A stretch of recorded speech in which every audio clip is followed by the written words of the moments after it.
Hey, everybody.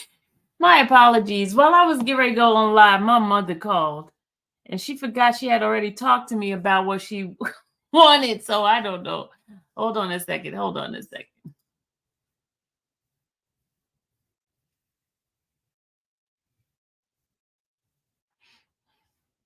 All right. So, a couple of you guys reached out to me and said, "Hey, Sylvia, I didn't see the interview on CNN with Jeff's dad." I said, "Ugh." So I sent him a message, and so he sent me the link. So I'm gonna go ahead on and play the link for you guys. I'm gonna put the I'm gonna play the link and then I'll put it in the chat for you guys to go watch it over there too. But he did send me the link in regarding to his interview, which went live on Tuesday of this week from CNN. Okay. So without further ado, I'm gonna go ahead on and play, and then we're gonna have our panels as usual, and then I can play some of my old interviews with Mr. William. I know some of you guys have not seen a lot of stuff that I have because I have over 3,000 videos on my channel. So I'm gonna go and do like a refresher of the different interviews that I've had in regarding to this. Whoa, wait a minute.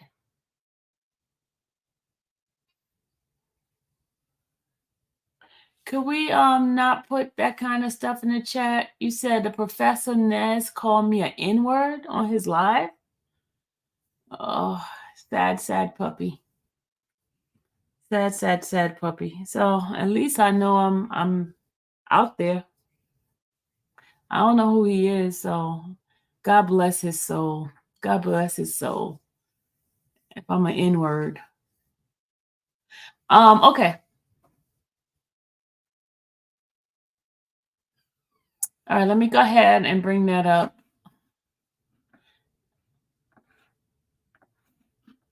I don't know who he is.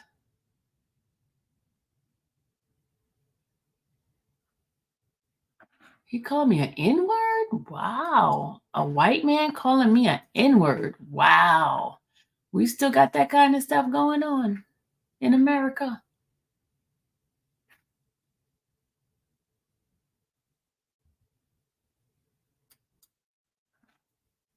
Do we got that kind of stuff going on?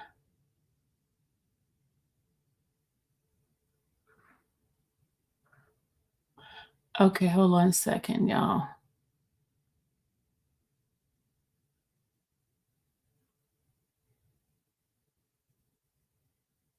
Okay. Okay.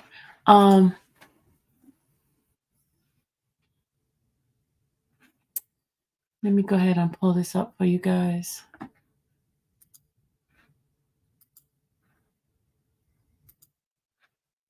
I'm going to put it on for you guys. This is coming from CNN. CNN. Hold on a second. Let me just share it with you guys right now. All right, here it goes. Here it is, the CNN interview with Mr. Jeffrey. Much to get any loving dad talking about his son, especially one who feels partly to blame for getting them into trouble. I say the indictment is bogus because I taught my son loyalty instead of friendship. This is why he's going through this, because he was loyal to people. That's my best friend. That's my best friend. Jeffrey Lamar Williams has taken that idea of loyalty and turned it into a worldwide image as the artist Young Thug, a Grammy Award-winning rapper who promotes his YSL brand, Young Slime Life. Prosecutors allege the term is euphemism for a life filled with street crime. Young Thug's dad claims it's a gangster rap gimmick and the reason Fulton County DA Fonnie Willis wants to make an example out of him. Prosecutors have used testimony from co-defendants already tried for their crimes, as well as rap lyrics from Young Thug's own songs as purported evidence the violent crimes were committed at the rapper's behalf. It doesn't take much to get any murder, extortion. Yeah.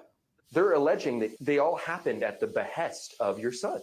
But my son is not a convicted felon. And as any loving father would, he hopes for his son's case, it stays that way. With the global popularity of Young Thug, millions of people have watched this case closely, hundreds of thousands of whom tune in live online to watch it when the case is in session. The bottom line here is that Fulton County DA Fani Willis may have another problem on her hands. Her case against Donald Trump is stalled, and now this one, Fred, is too. Frederica? All right, Nick Valencia, thank you so much. Murder, extortion. Yeah. They're alleging that they all happened at the behest of your son.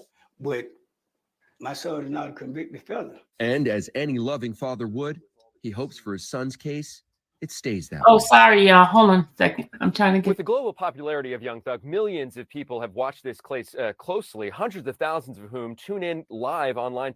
All right, so I'm going to go ahead and take this, copy this, so you guys can have it. Copy. And I'm going to put it in my chat so you guys can go watch it on your own. All right, so get that. Mods, can you share that with them? I'm going to delete what I put down. Delete comment. Delete my comment. Okay.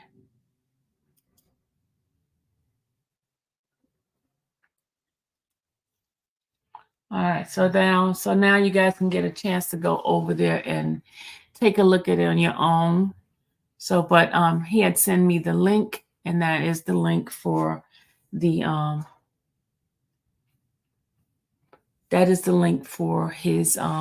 his interview that you guys already seen that interview with me over here. I'm talking about the Young Thug one, but I'm gonna show you some other interviews that I've had with Big Jeff, and for you guys that had not seen it.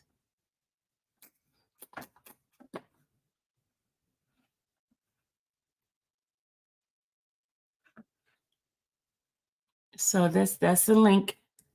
Mods, put the link in for them to go see it on that channel.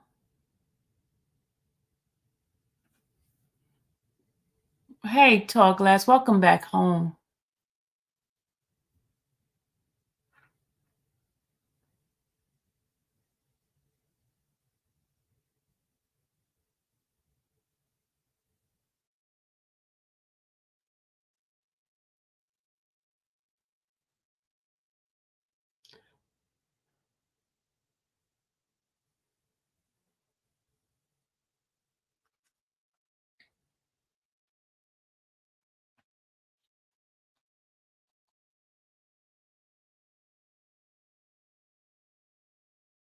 Okay, just got a message that they're trying to expedite this whole thing with the judge in the Supreme Court situation, and they said that they can't keep the juries indefinite, so most likely next week there's going to be some sort of decision made. That's what I was just told. Okay, can't keep the jurors out indefinite, so they have to make some sort of decision on that.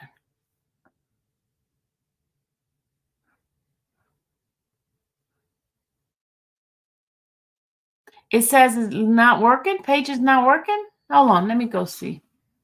It says the page is not working. Let me go find it. Hold on.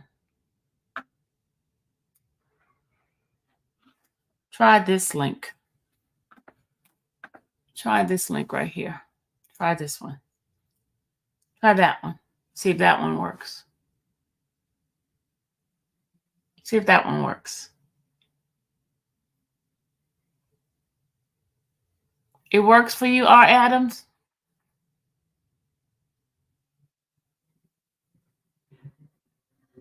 It worked for you, Black Butterfly? Okay.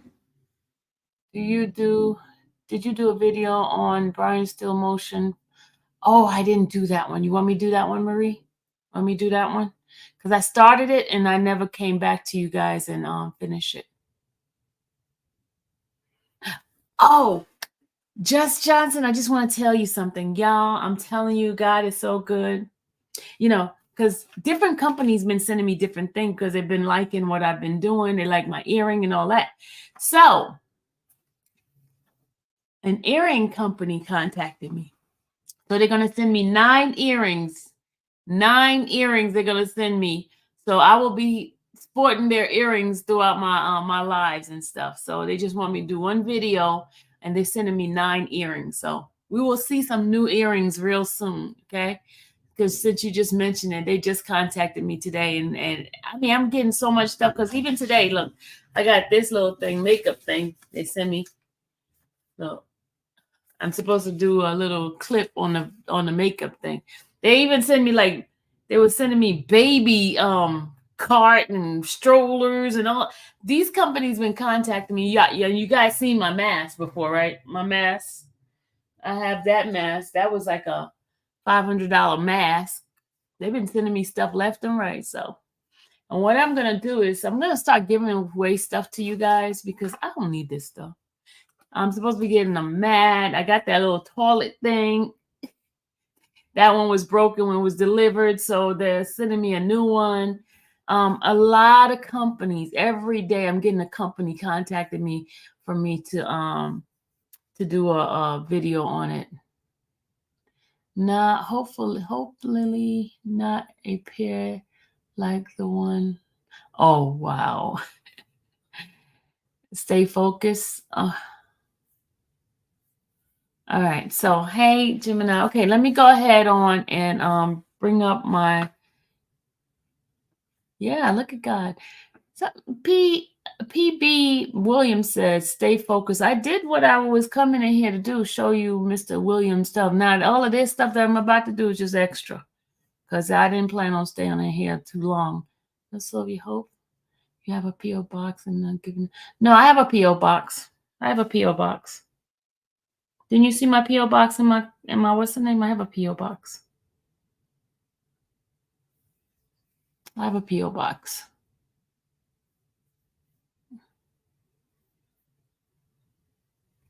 They send me so much stuff lately. I've gotten so many things. You got your birthday coming up? Okay.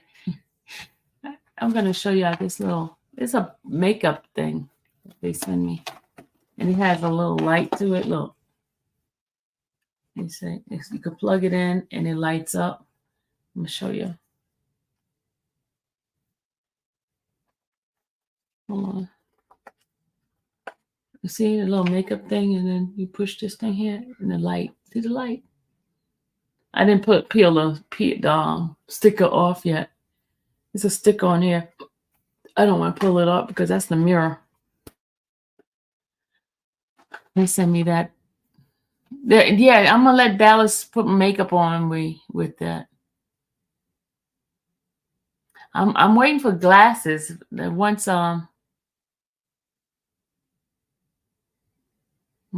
it's Miss Sylvia. This is Michael William and my other account. Okay, this is your other account. All right, let me go ahead on and do an old video that I have with Mr. William, because I know a lot of you guys haven't had a chance to see some of my old videos with Mr. William in his interview, because I was the first person that started interviewing Mr. William, Jeffrey's father. I'm going to let you guys hear what he says. Hold on a second.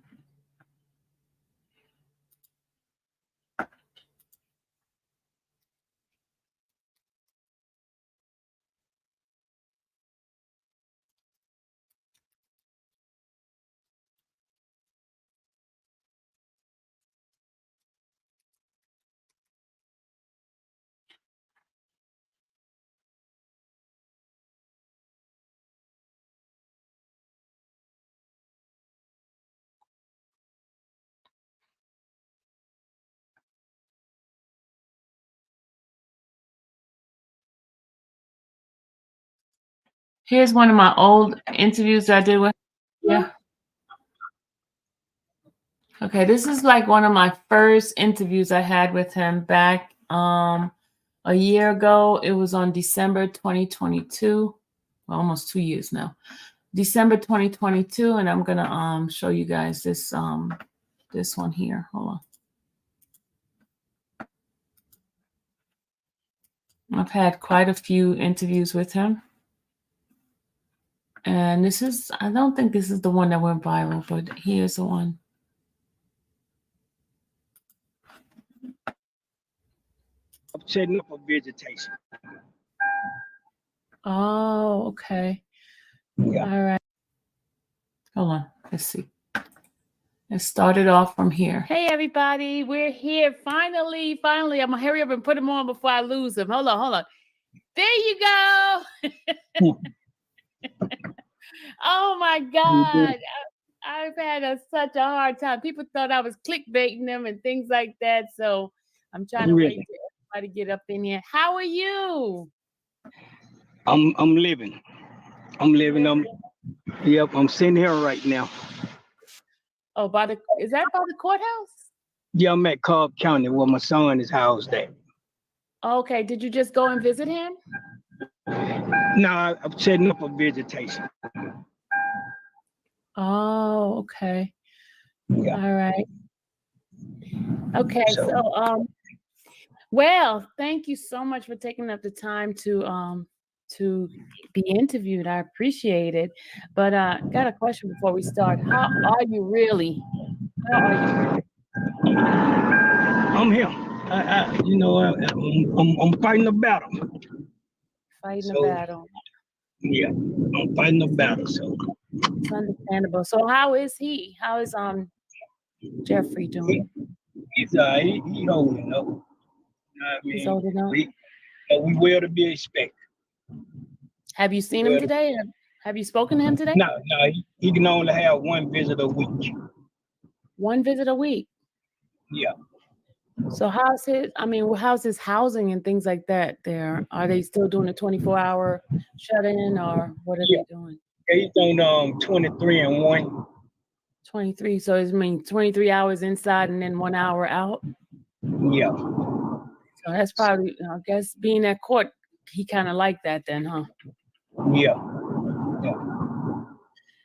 Well, got a couple of questions. I'm not going to keep you long, but a lot of people wanted me to ask a couple of questions in regard to the RICO charge. So what exactly is happening? How did they end up charging him with, oh, see guys, he's gone. Oh my God, y'all, this internet. Ugh. Oh, y'all, here we go. We're going to wait to see if he comes back. Now y'all see what I'm talking about. So that's why his connection was bad, because he was near the prison. Here you go. All right, so the connection coming in and out, huh? Yeah. I'm pulling over now so I can have a place I can sit at. Okay, so that's why I'm not going to keep you on so long so you get to where you're going. Now, I was asking you in regards to the RICO charges that they have. Can you give us a little bit of insight from your knowledge of what's going on? Well, basically, the state is trying to really make this case about him, basically. And if anyone is following this case, they should know by now that this is all it's about. And they're giving pleas on somewhat that behalf, but it's not nothing that I feel like is detrimental yet. Okay. When you say yet, we gotta always be real to understand that you got the state did something that I don't agree with, as far as putting out the fact that they will give anybody a deal to say something upon him. That's a violation of his rights. You know what I'm saying? Because you're not considering how many people are trying to get out of jail. You know what I mean? So to say that, you know, it can be me, for example. I could be somebody in jail facing some time or trying to get some time cut or whatever, and I just know this kid. You know, so you really giving me the leeway to say, okay, I know something about him, you know, cut me a deal. You feel what I'm saying? You know, and that's not right. That's not right. That's a big violation of his rights. You know what I mean? You know, and this is a case that's being seen around the world. And for the state to be allowed to say that openly, you know, we gotta start fighting for our loved ones better than we do. Yeah. Yeah. You know what I'm saying? Especially when we see their rights being violated. Yeah. Yeah. You know And what I I mean? want to commend. Hey guys, I just want to tell you guys, this is an interview that I had with Mr. Jeff back in December 2022. I told you I've been covering this for a while. This was on December 2022, which is almost 2 years ago. And do you hear the stuff that he is saying? It's what we are finally seeing in real life. You understand what I'm saying? He's talked about how there were individuals that was being given like different thing. If you have a minute, I would love to hear what you think we did. Okay. Individual who were being given immunity, who is being given plea deals, just to name Jeffrey as the leader. You understand what I'm saying? So somebody's gonna put the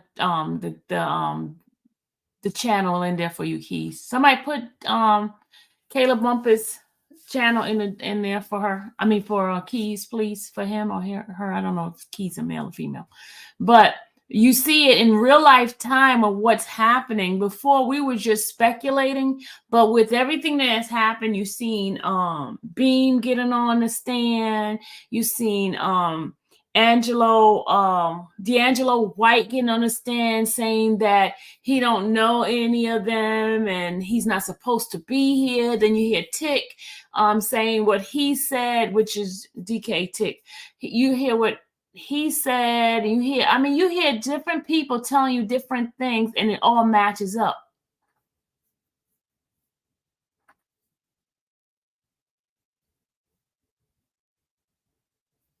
Yeah, you can, Michael. But you hear all of this stuff happening, right?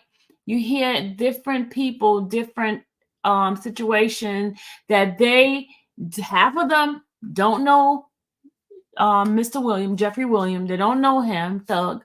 But because they might have taken a picture with him, or a friend of a friend may know him, and they have some sort of criminal thing that's going on, they added them to those cases. You get what I mean? So you're finally seeing it happening in real time when Mr. Jeffrey, Big Jeff, was telling us this from the beginning. Okay? And because I've been in the courtroom, I see you and your family. It's such a big, huge family. It's there, and you being a dad, I commend you a great deal, because not too many fathers are in the courtroom with their children, So, and you're there all the time. Every time I'm there, you're there, and you've been there way before me. So, I do commend you for that. Well, that's what I have to do. As parents, we have to do that. It's not that's not our call as a parent. You know what I'm saying? And I'm really trying to voice, my parental process on all parents. You know what I'm saying? And it's not just because of what's going on now, it's period. We as parents, we got to be more involved in our kids' lives. Wrong or right. You know what I'm saying? Because without their parents, they don't really have no one else. You know what I'm saying? You know, our kids don't really have no one in their corners but their families. Thank You you. know, so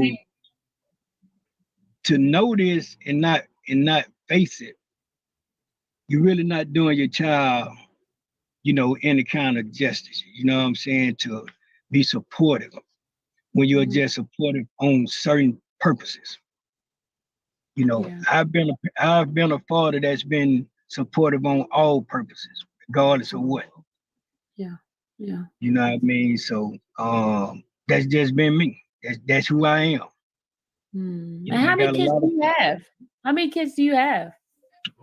How many kids do I have? I have 4. Yeah. Huh? You just muted yourself. You muted yourself. Can you hear me? Yeah, I can hear you. I am the father of 52 kids overall. 52. Biological or just?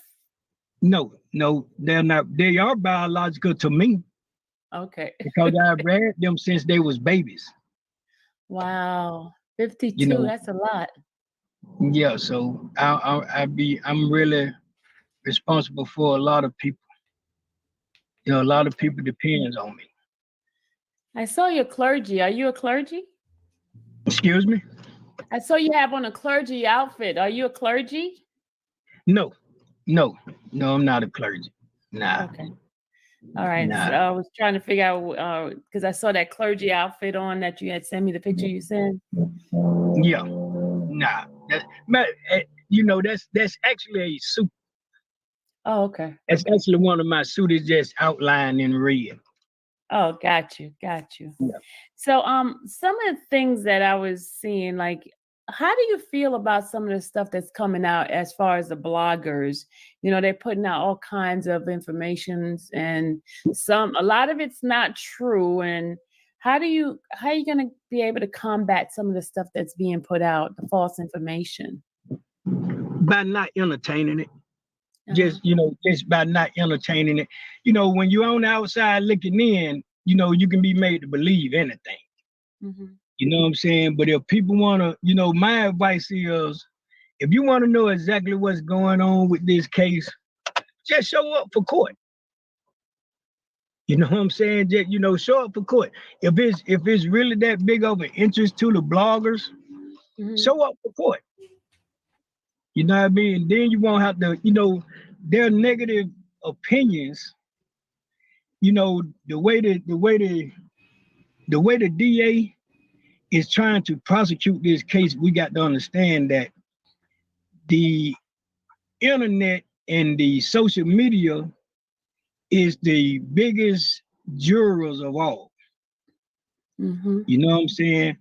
So they're really trying to prosecute this case over the media. Yeah. You know what I'm saying? And with the help of people like the bloggers doing all these extras, that'll help them. And they understand that will help them. Yeah. But you know, the thing is, because you know, I've been in the courtroom for about 2.5 weeks now, and I've been trying to put out stuff, but it seemed like the truth is not being spread.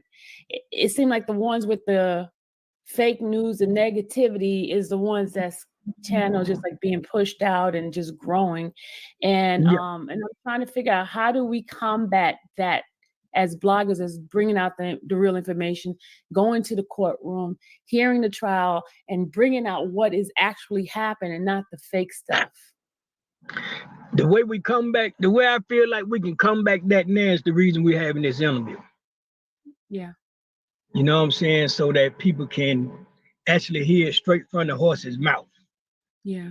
You know what I mean? You know, and you know, regardless of what the bloggers think or what they're saying, you can't speak over the truth. That's true. You know what I'm saying? So, you know, as long as I'm putting out the truth, it doesn't matter. You know, I've always raised my kids and I was raised to not entertain crap. Yeah. And to me, the bloggers are putting out crap for ratings. and who wouldn't want to do that? Who wouldn't want to get their 15 minutes of fame? Who wouldn't want to have, something to put out in the air to say, it's a possible chance, this, that, or the third. That's how they get their ratings. That's how they make their money. So I don't knock a hustle. I knock a hustle that's being done on for the monetary value of another person. You know what I'm saying? We need to do what the Bible say do. Speak that testify what you see. You know what I'm saying? So if you're not here, you don't know what's going on. So I'm not going to entertain that. Yeah. I'm not going to entertain it. I'm gonna let you think what you think. You know what I mean? And whatever works for you is cool. Yeah. You know what I'm saying? It's cool. But when all is said and done, this case is more personal than anything. And the only way you'll know is, like I say, you gotta be there to see it. Exactly. Now, are they gonna let more people into the courtroom, or how is that gonna work? Say if a whole crowd of people want to come. It's open court. It's open court. You know what I'm saying? And they can't stop you from coming in a court. You know what I'm saying? That's just like telling you can't come in the building. It's open court. So everybody has the right to come, you know what I'm saying, and sit in on any trials. Yeah. You know what I mean? So and the more the merrier to me. Exactly. As long as it's supportive. Yeah. I don't have a problem with it, and just something we got to do. Yeah. Recently the news was showing it live, but they stopped that. Do you know why they stopped it from going live? I think because a couple of weeks ago, a few weeks ago, I asked for a Rule 22. And for those of you who don't know what a Rule 22 is, that's for us to have our own media source in the courtroom recording. And I think for some of the people not to be allowed, that kind of played a role in it. But it's still not going to stop me from seeking to have a Rule 22 put in. Okay, so they did reject you? They rejected. Did they reject your Rule 22? You say who now? Did they reject your Rule 22? Yeah. Oh, okay. He's aware of what a Rule 22 is. And but like I say, as far as us doing a lot of things,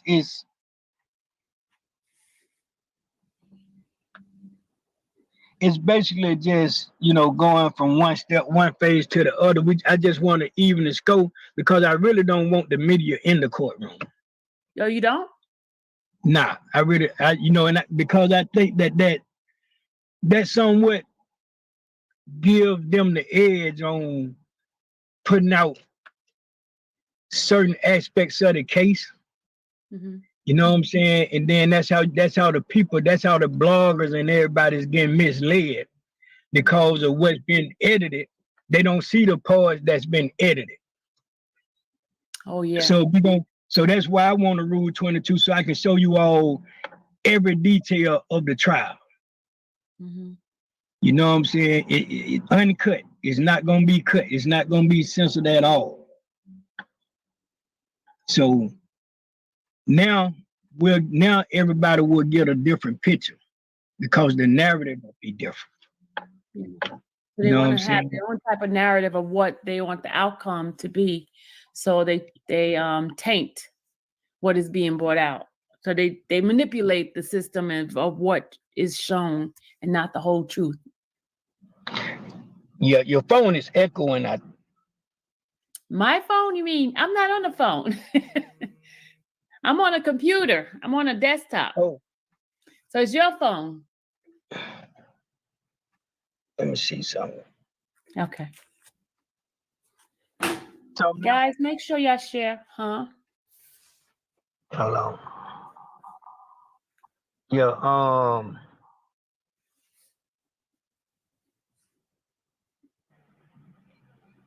Hello. Yeah, can you hear me? Yeah, hold on. AR, yes. In the beginning, you remember when that guy, somebody hacked into the court system, and they were, you remember they had that thing where the guy was showing himself naked?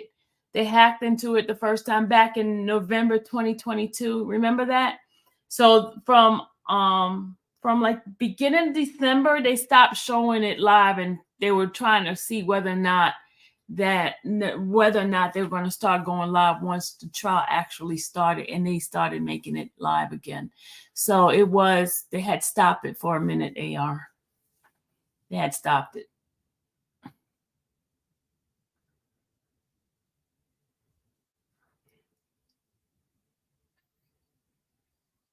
Hey, brother. All right. Hold on a second. I'm gonna finish playing this. Remember, guys, this is a video that was done back in December.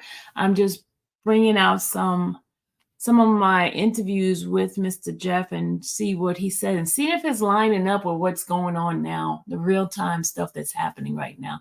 Because you guys, I know you've been missing court, and hopefully court will resume back next week after they make a decision.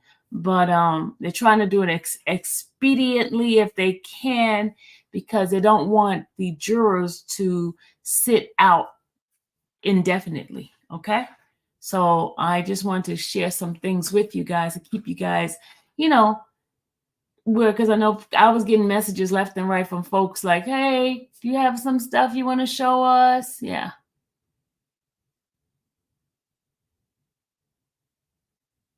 Okay, what it says here? There was a report out that you was told not to take pictures of Woody being arrested before he got on the stand. Is that true? Yes. That was done with myself and George Cheedy. We're gonna talk about that too, because he did an article on that. Hold on a second. I know I don't want to go all over the place, but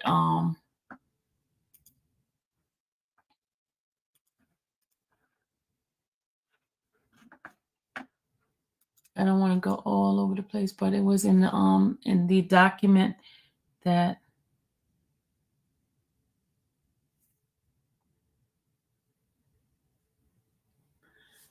Mr. Steele, in the motion that Mr. Steele put in.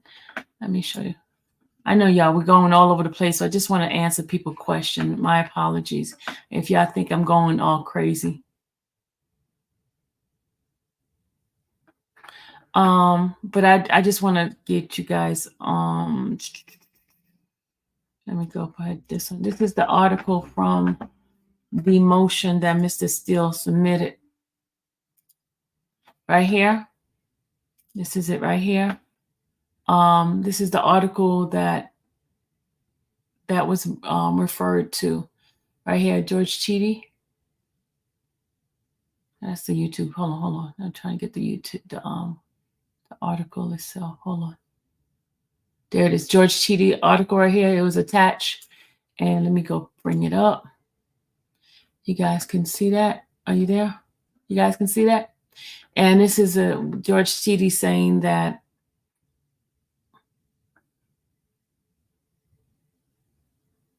do you guys want me to read it? You guys want me to read it? You guys want me to read it? Would I be? I don't mind, Nick. What time, Nick? Okay, let me. Do you guys want me to go ahead and read this? Sure. Okay, somebody say yeah. Okay, this is the article that was submitted by Mr. Steele in regarding to what happened with myself and George Cheedy. George Cheedy did an article telling about how we were told to turn off the camera, not to film during the time when they were going to hold Woody in contempt because Woody was going to do a what do you call it, plead the fifth. And so they were saying that they were claiming that they didn't know. State was claiming they didn't know, but we knew that they knew because they had gave us some, heads up of not recording while this happened to him. But let me go ahead on and read this. It says, "Young Thug attorney arrested. I am a blood stepped in so far that should I weigh no more. Returning were as tedious as a go over." I don't know what that means, but anyway, it says, the quote is from Shakespeare Macbeth. It is the sunk of fallacy manifested in amicable tragedy, as are we all who endured the continuation of the Young Thug trial, including first and foremost Earl Glanville, Chief Judge of the Fulton County Superior Court, who perhaps realized today the inevitability of collapse. This afternoon, Glanville jailed Brian Steele and laundered attorney representing Jeffrey Young Thug Williams in the YSL gang and racketeering case for refusing to disclose how he discovered that Glanville had held what certainly seemed to be an illegal ex parte meeting with the prosecution. The state star witness, Kenneth Little Woody Copeland, and Copeland's attorney without any defense counsel present. This comes after Little Woody pleaded the fifth and from the stand on Friday, which is also a legal no-no if the prosecution knew it's coming. Court is not supposed to be this dramatic. Seriously, stop watching Law and Crime. Before we get into today's madness, I'd like to discuss what happened in court when Kenneth Copeland took the stand Friday. If this trial is a drama, you would have built the story around Young Thug. You would have built it around Little Woody. You would build it around Little Woody. Copeland is every man surrounding by force larger than himself, whose life circumstances and bad decisions have led to an extraordinary turmoil for everyone around him. He is a survivor of chaos of his own making, though you might wonder how. Copeland grew up at the absolute bottom, starting in Mechanicsville when Mechanicsville was the boogeyman parents who used to scare the children into staying out of trouble.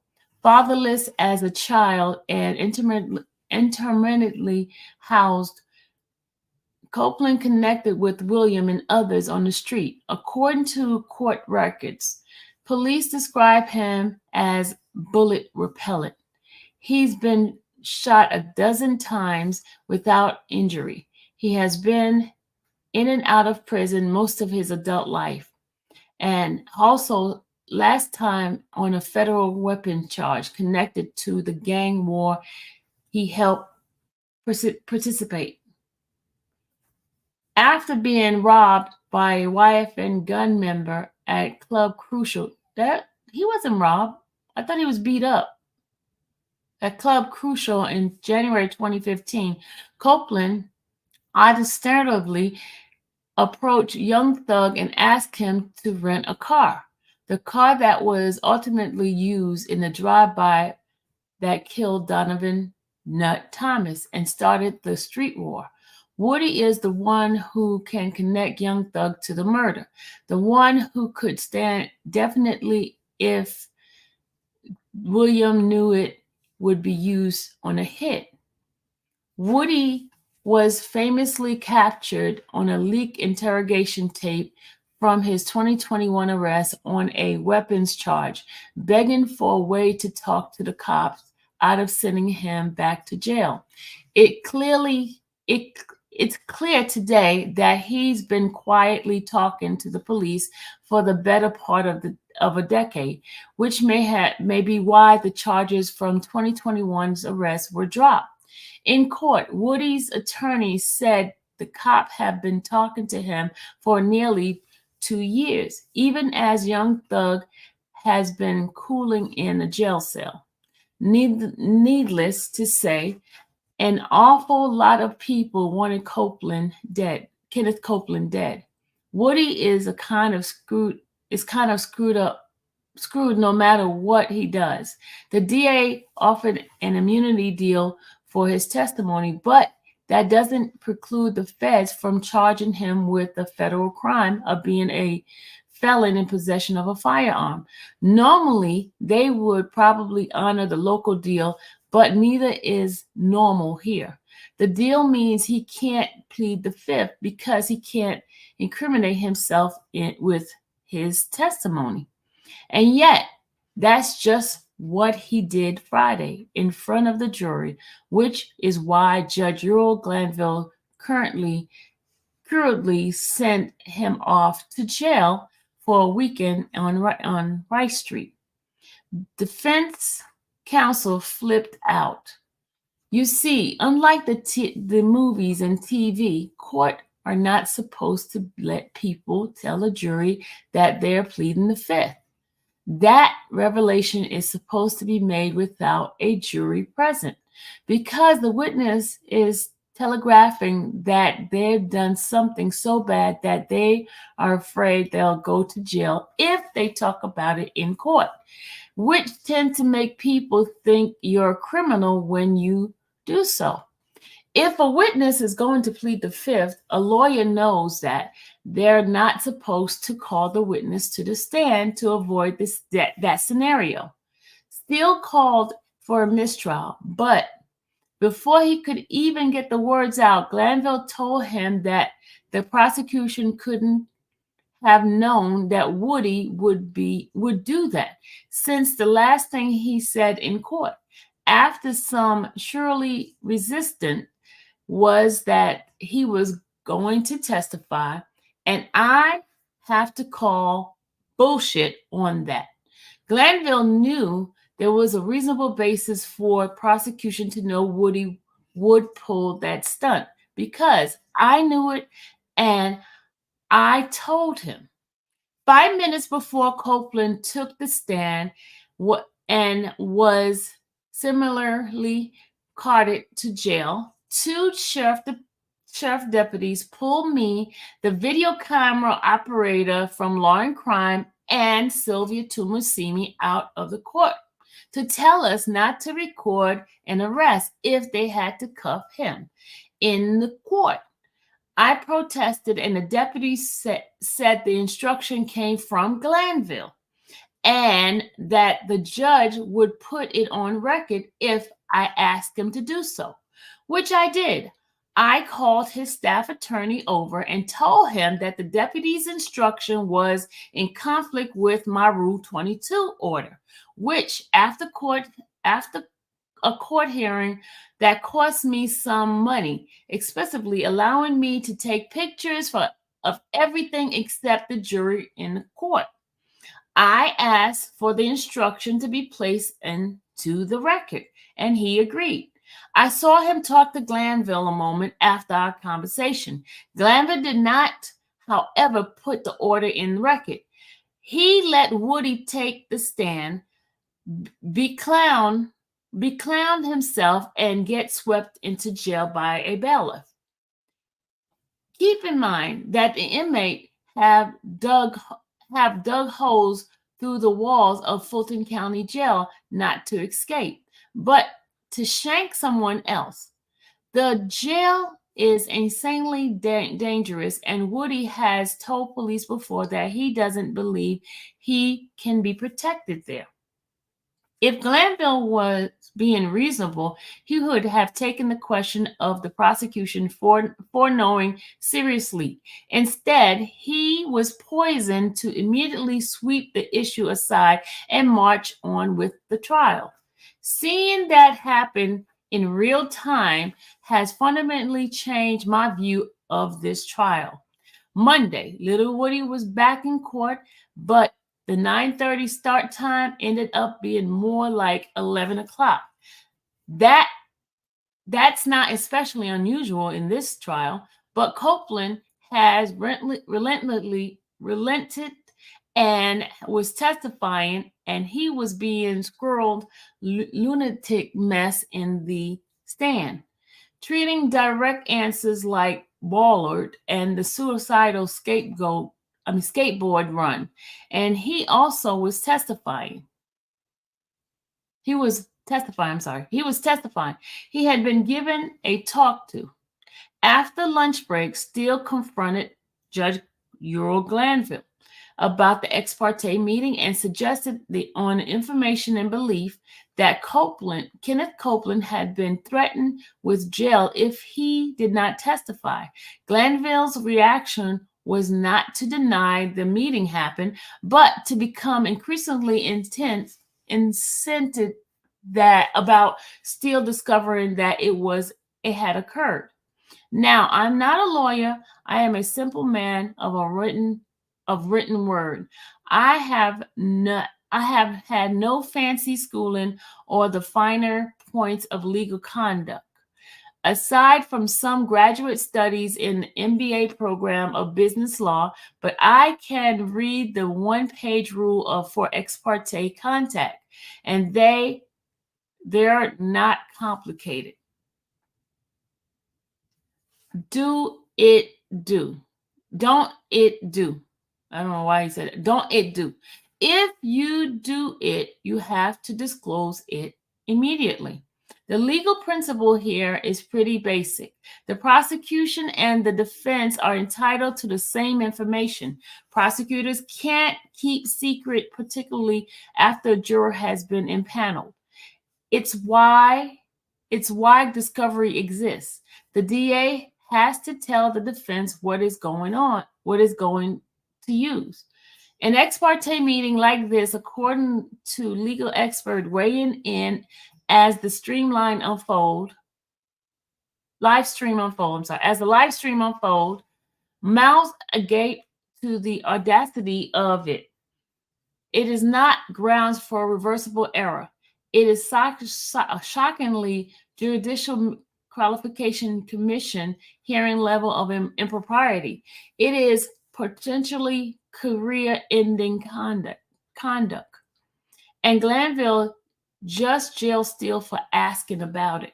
Well, he actually jailed Steele for withholding the sources of the information, which is interesting because Glanville seems to be able to guess who that probably was Woody's attorney. No one else would have had the motivation. Ashley Merchant, famous now for filing the brief revealing Fani Willis's improper relationship with Special Prosecutor Nathan Wade, marched into the court with about 50 other... 50? Oh, come on now, dude. He just exaggerating, y'all. 50 other defense attorney in the gallery behind her in defense of Steele in the contempt hearing.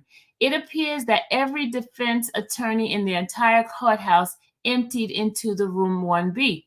No, it's 1C, sir. He got the room wrong, y'all. Filling the hall and the seats to bear witness. Glanville appeared to have wanted to jail Steele indefinitely, but both civil and criminal contempt at once. Something Merchant explained was impossible. Either Steele was entitled to a full hearing, calling witnesses and the rest, or it was a civil matter. After characteristically long break, Glanville ordered Steele jail for 20 days, one weekend at a time. Steele asked to be jailed with Young Thug so he could work on the defense together. Glanville agreed. The jailing was thereafter. The first appeal court that sees this will set it aside. My question is, what the hell was so important for Glanville to hear that he would stake the inevitable appeal against it? The only thing I think that it could be the only thing I think that it could be would have something to do with the witness protection of Copeland. As much as I like Brian Steele, there have been issues with information security during this trial. Never mind the multiple hack on Zoom software, leaks of discovery, and the major hack in the court computer earlier this year. More than one defense attorney has faced discipline for defendants using their computer.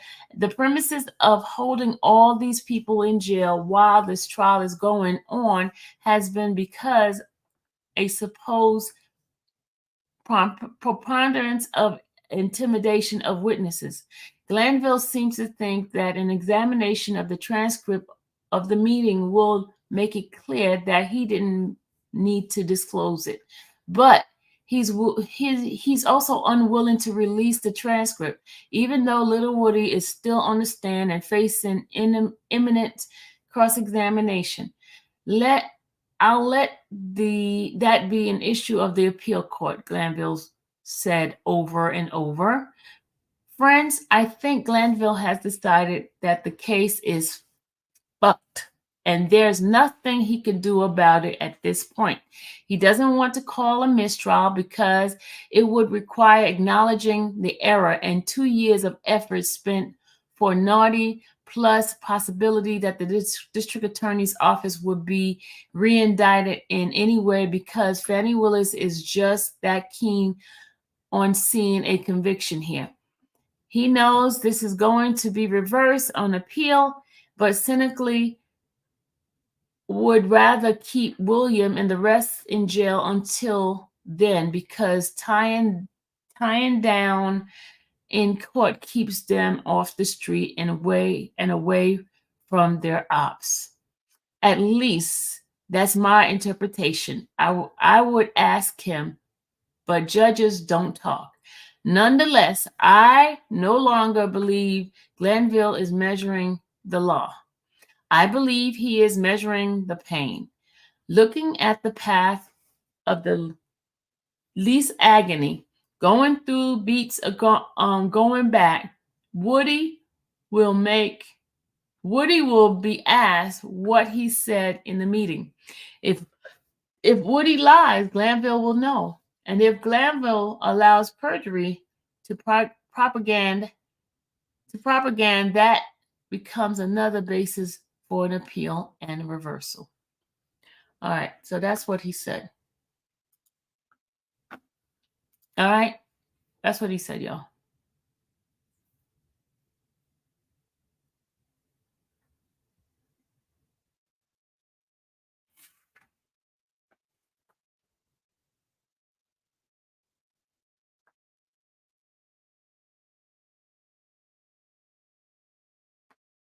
Somebody said Uncle Fester. Yeah, she'll be on he's a paid journalist, but oh Lord, you guys are funny. Okay. Y'all know me and my non-reading butt. I did it for y'all. Even though I don't know how to read. I did it for y'all. So don't talk about me and my non-reading butt. All right, let me go ahead and finish playing Mr. Jeff's video. You're welcome, sexy, smart, sweets. You know I can't read, right? That's what everybody says. She can't read. Don't look at her. She's ignorant. Me better now? Yeah, I can hear you better. Yeah, so now what was you asking? I was asking in regards to what the news, what they're putting out. I forgot my question. I apologize. I was saying about what they're putting out. So did your Rule 22, you said that they denied your Rule 22. Did you say that, or am I misunderstanding? Well, it's a procedure You're muted again. You're muted again. You're muted. You're muted. Yeah, can you hear me now? Yeah, I can hear you. Okay, I said it's a procedure that you have to go through to have a Rule 22 put in, and you know it's like it's a process, and it probably take a day or two to get it in. So that's why I'm waiting till trial time to enter it. Okay, but don't you have to do it every day? Because it's only one day at a time. Because I was looking at it, isn't it one day at a time? You say what now? Isn't it that you have to put it in each day? You say that you have to put it in a day? Each day. It's not for the whole duration of the trial. It has No. It's muted again. You muted again. I said it can be for the duration of the trial. Mm-hmm. You know what I'm saying? Now, if you have to upgrade it, they haven't told me that yet.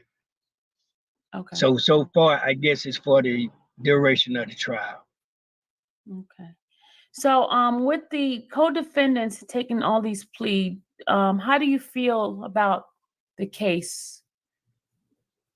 You say, how do I feel about the case since all the co-defendants? How many co-defendants took a plea so far? Do you know? I feel like the case is weak, honestly. Mm-hmm. And you know, because it's all hearsay.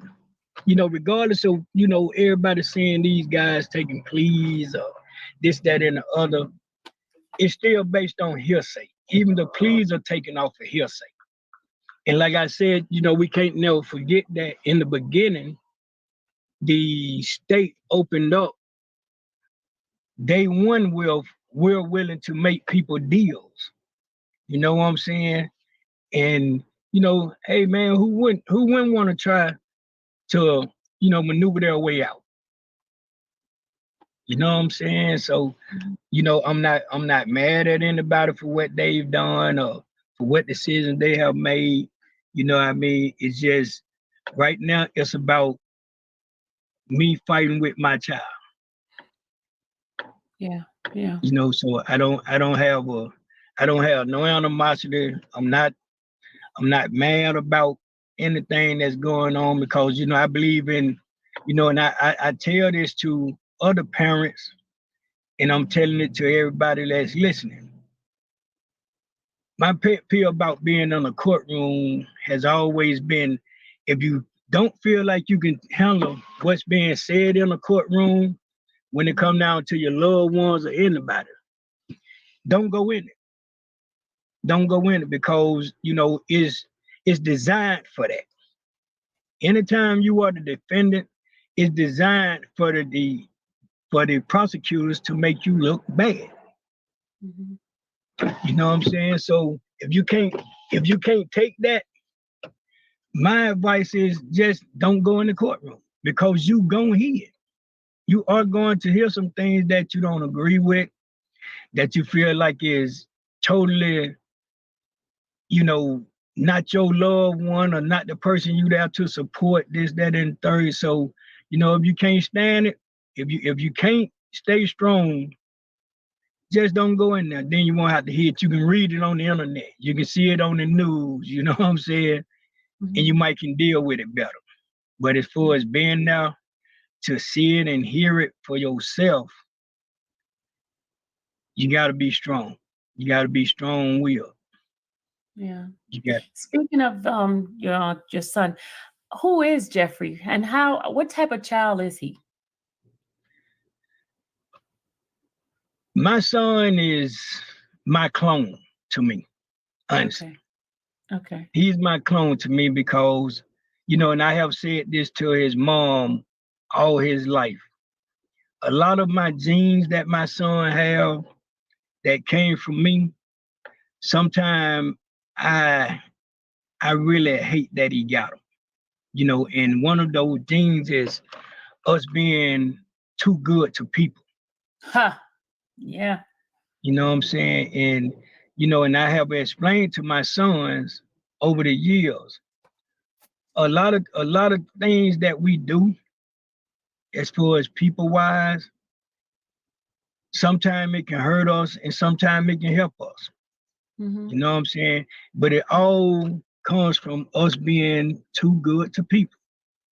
You know, my son is like I say, he's a splitting image of me, to where if he has it, you have it. Yeah. If you need it, he'll give it. Even if you don't need it, he'll still give it. You know, so it's not shocking to me to hear people say, you know, Jeffrey gave me some money to do this or do that or the other. Hey, that's who we are. That's who we are. You know what I mean? So, you know, I have, you know, I can give you 1,000 people who you probably can call and ask them about me, and that'll probably be, if not the first, but the second thing they'll say about me. You That know what you're I'm a saying? giver. You You're know, a to giver. where I would go out just to see you have. Wow. You know what I'm saying? I would actually go without just to see the other person have. Because everybody can't accept things in life like I do. Mm-hmm. And I understand that. I was raised like that. You know what I'm saying? You know, and we can't help with what cloth we come from. Mm-hmm. You know what I'm saying? You know, I came from that type of cloth. You know, my mom was the same way. Yeah. The same way. So, you know, this is a hereditary trait that we're looking at, that you all are looking at. Mm-hmm. This is not just something we chose to do. This is something that was passed to us. You know, so it's not surprising. You know, a lot of things, like I said, a lot of things that you all hear about him, you know, from people, you know, even from the state. When y'all hear certain things about them trying to integrate it into evidence, a lot of those things is us. It's us. And like I say, I hate it. I have apologized to my kids several times that he's like that. You know, I apologize for him being like that, because I know he don't understand, you know what I'm saying, why he's that way, but I do. I do. So, you know, if you are with people, my kids were raised on loyalty, not friendship.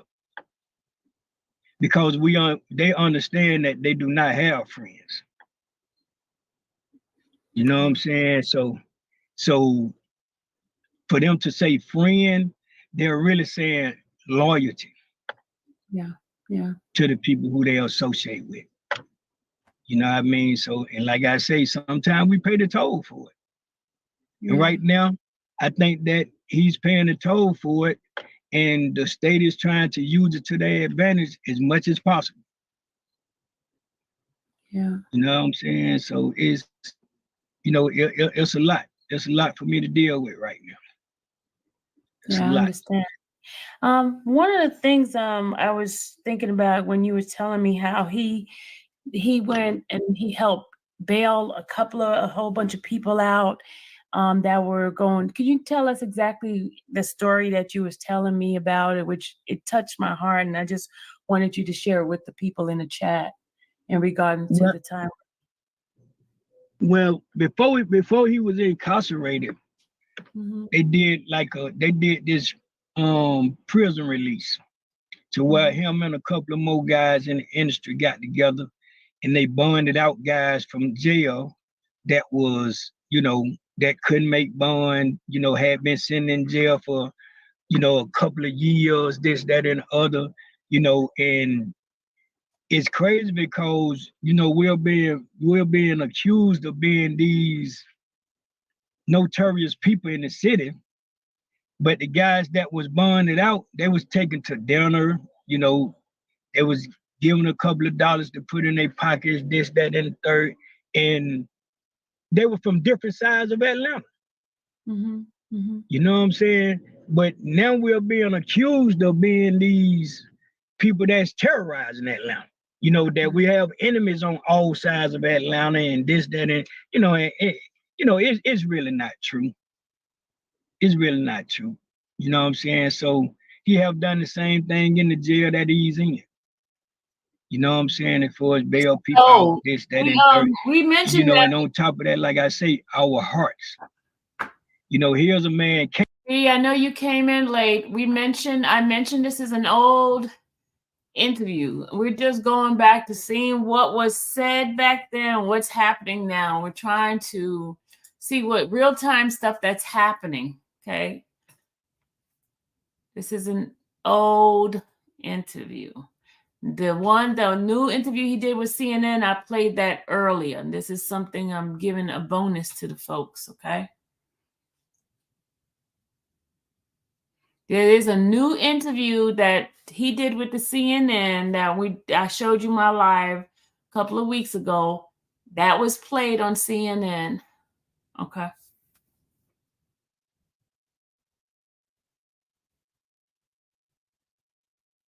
It says, can some the link with YouTube YT father? I'm so confused. I'm so confused what you're just saying. I don't know what you're saying. Can some the link with YT father, please, and Y and TY? Huh? Okay, yeah, I'm y'all already know my reading sucks, and y'all want to make it harder for me. Can't make bond, but helping people make a bond. Yeah, yeah. You know what I'm saying? So if that don't show you some type of characteristics of him, you know, you're not paying attention. Yeah. But you know, are they gonna speak on that? No. No, they're gonna paint the bad picture. They have a narrative. I said they're gonna paint the bad picture because they have a narrative to put out. You know, they have a narrative. They have people wanting to make position for themselves and things like that. So they're gonna let the bad stuff out, and the good stuff you never hear about. Never hear. And it's a part of life. That's actually a big part of our lives that we got to start being more mindful of. You know what I'm saying? You know, and what I mean by that is we could sit and have a conversation. Me, you, and 10 people can sit and have a conversation all day about something negative. All day. Look at the bloggers. They can sit and talk about something negative all day. But as soon as you start talking something real, you know, everybody get to patting each other saying, I got to go, I got to pick the wife up, I got to go get my children, this, that. You know, nobody wants to hear the truth. No, they don't. They don't. You know what I'm saying? Nobody wants to hear the truth, and nobody wants to face the truth. You know, I sympathize with a lot of parents because I am a parent. You know what I'm saying? And I sympathize. We have lost loved ones. I have lost children to the street. You know what I'm saying? But I can't be mad at a particular person about it. I can't just take it out on a particular person. And I think that's what the DA is trying to do.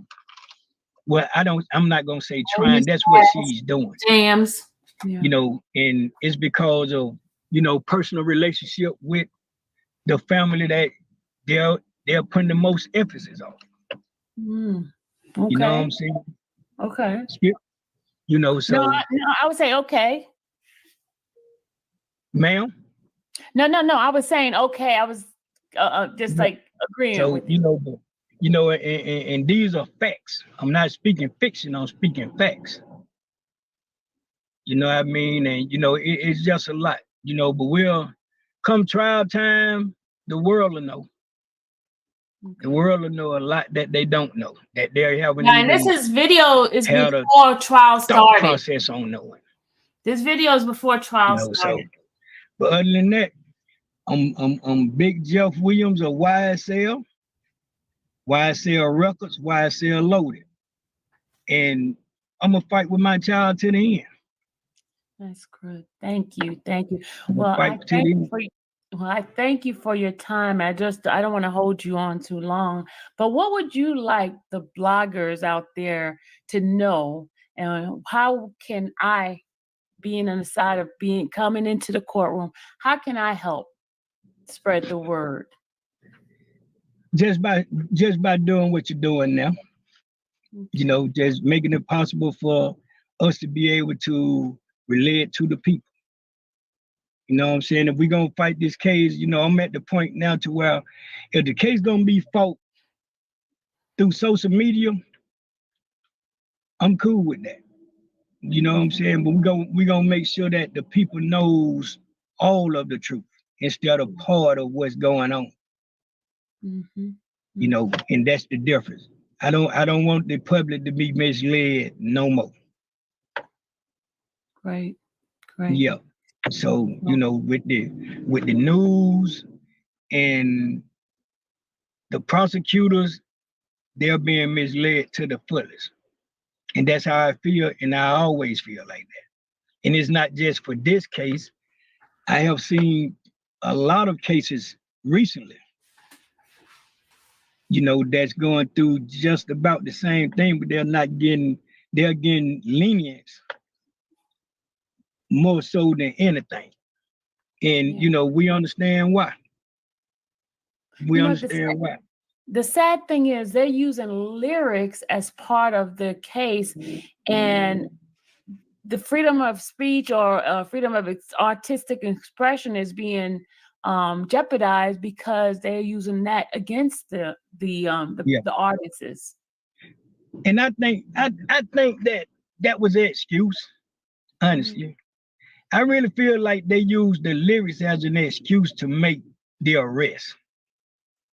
And to make that a headline for them being able to make the arrest. You know what I'm saying? You know, because the lyrics have just came back up in this case. You know what I'm saying? So, you know, and once again, it's personal. It's personal. You know, so to go back to the time, you know, let's not forget the DA has only been the DA for 2 years. Mm-hmm. So for you to be saying you're going back to 2009s and 10s and, you know, what gave you that right? You know, to me, you was already investigating these kids before you got in office. And you had a lot of people that played a role in it. I really see that. I see it.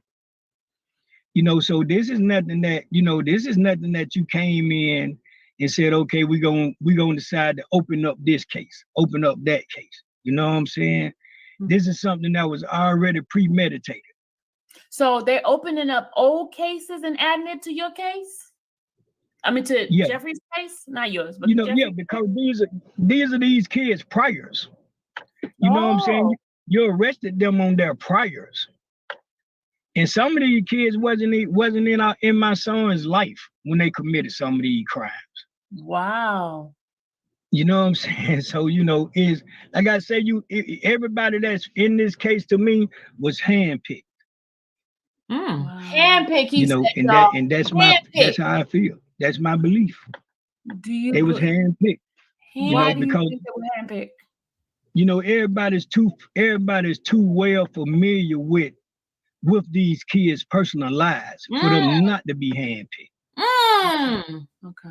You know, you're not gonna tell me that you can take a crash course and find out a man's whole history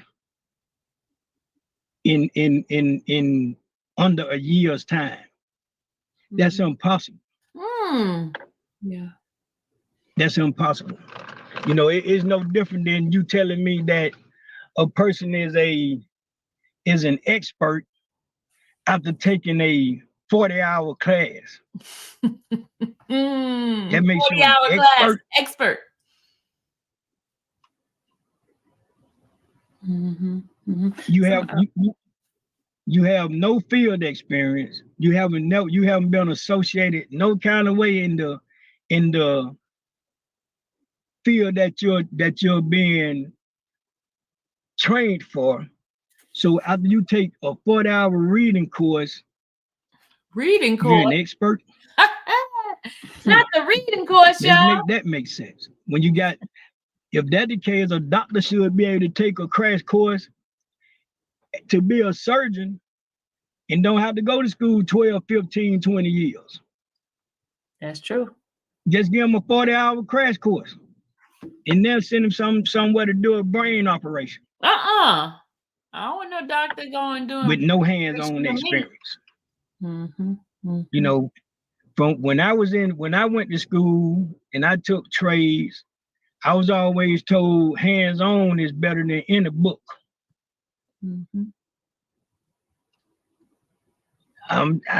Somewhere down the line, how did that change? Yeah. You know, yeah. With no hands-on experience, you can't perform. So, you know, 40 hours, that's 1 week. And now you're an expert. Now you're an expert. You can train me to be an expert in 1 week. What's the purpose of going to school? What's the purpose of going to college?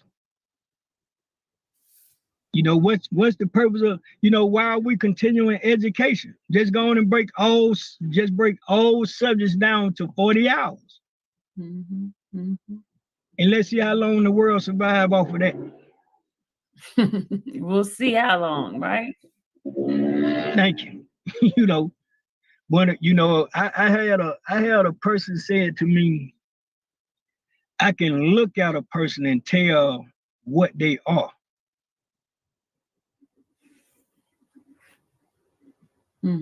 Make that make sense. You know, I can look at a person and tell if they're a gang member, they're a choir boy, or, you know, really? Really? So your eyes got something behind your pupils that you can see the person and see their whole life. That's what you're telling me. That's what you can look at a person in their whole life history or run across your eye, your vision. But that still don't mean you know them. You know who they are. You know what I'm saying? You looked at a picture of me and assumed that was a clergy. Yeah, I did. Didn't I? I sure did. Okay. I sure did. I'm an expert at recognizing clergies. Yeah, so we got to teach people how to separate assumption from real. Yeah. Yeah, you can look at me and assume who I might be, but you can't look at me and tell me who I am. Yeah.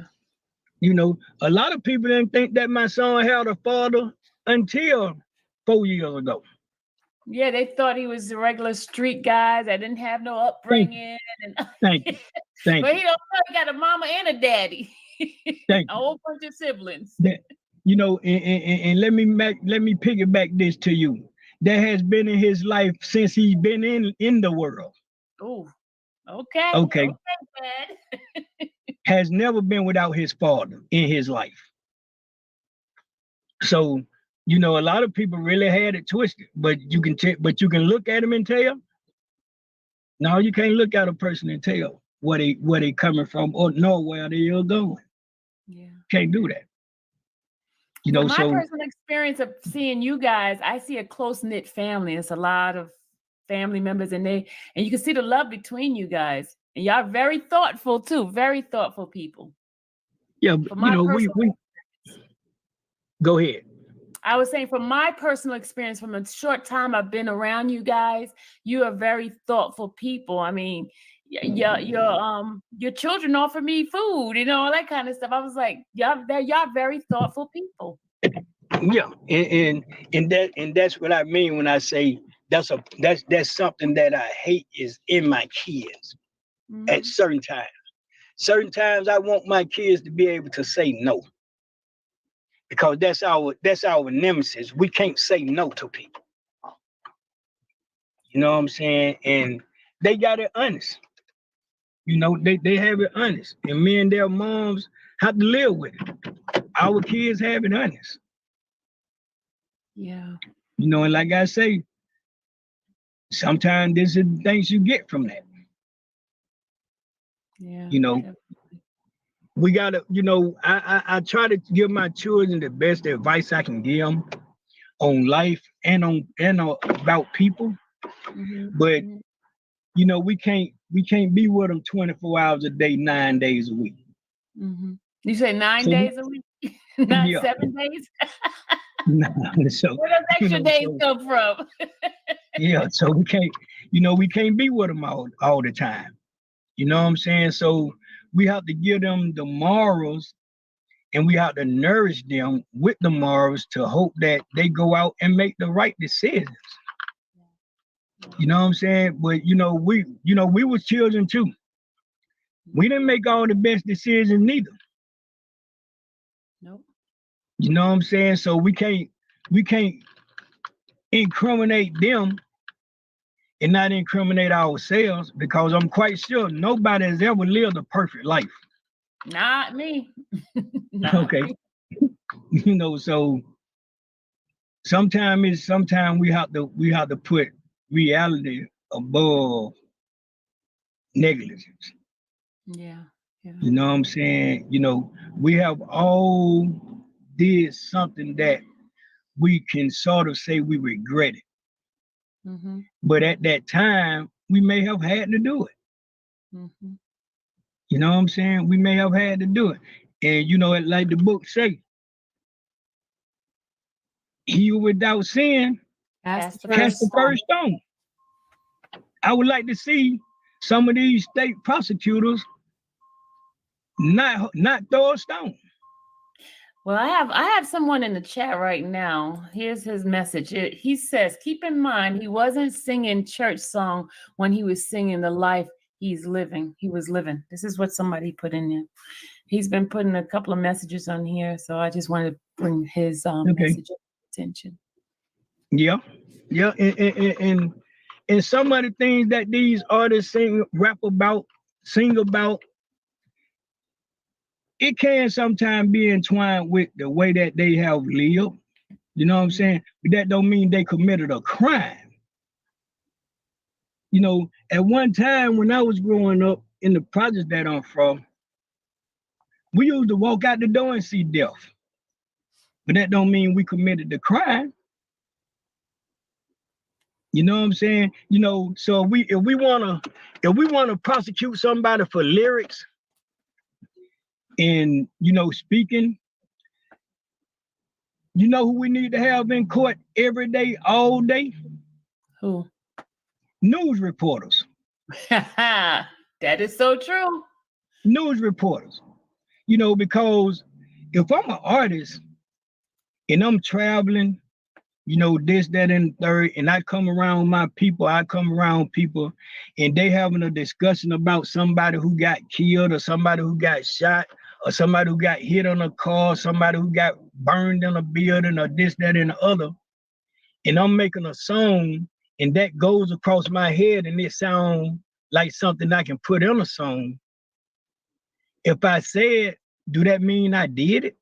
Do that mean I'm aware of it? I'm aware of it because it was said around me. It was said to me.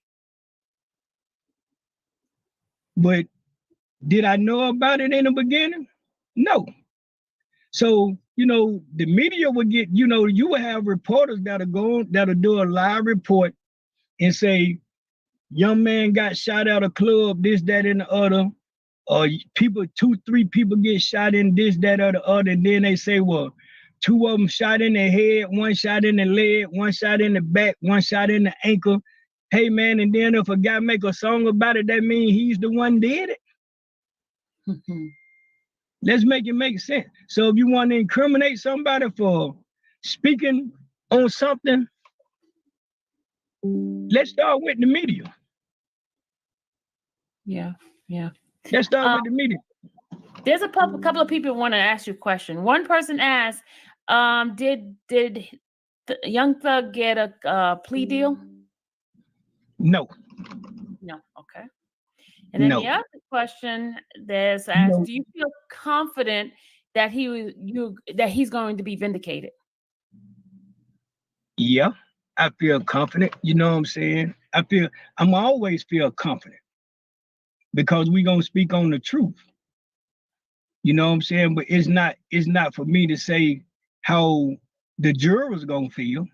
Yeah, yeah. You know what I'm saying? And I'm not just speaking because that's my child. I'm just being real. Yeah. Now, You know someone what I'm just saying? asked, did he mention that he was a member of YSL? I'm a member of YSL.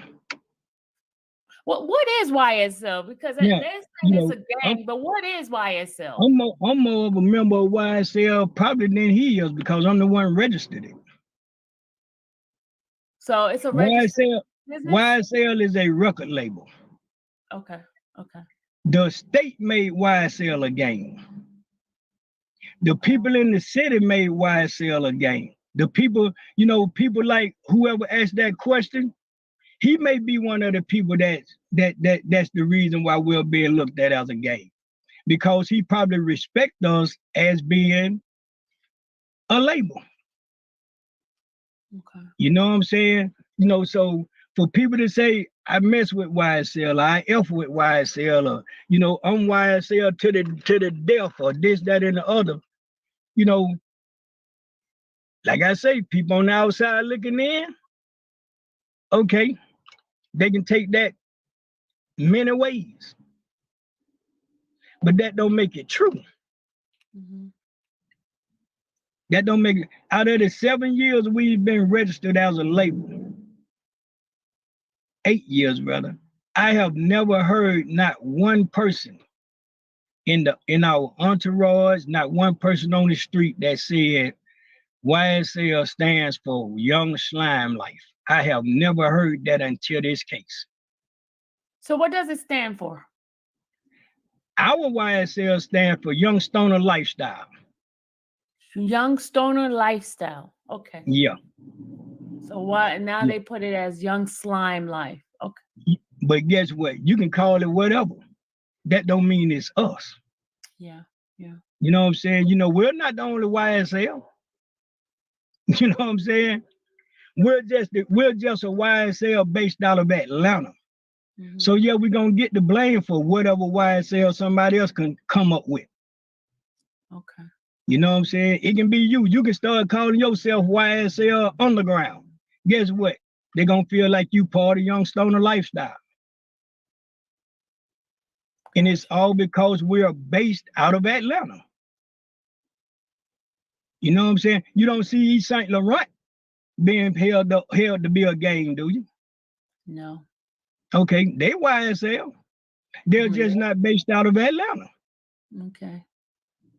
You understand what I'm saying? Mm-hmm. And believe me, and I would bet my life on it. If we were based anywhere other than Atlanta, we wouldn't have never got targeted. Okay. We would have never got targeted. Because I promise you, I can guarantee you this. You can go to a lot of cities right now, and there's some people in that city that's calling themselves YSL. And it's all because they like the music that we put out. You know what I'm saying? So, you know, it's only in Atlanta. It's only in Atlanta. No other city rocks that. You know what I'm saying? It's only in Atlanta that you can have somebody to just throw a stone at you and try to make it hit you. Okay, somebody said they didn't know it was Young Stoner Life, right?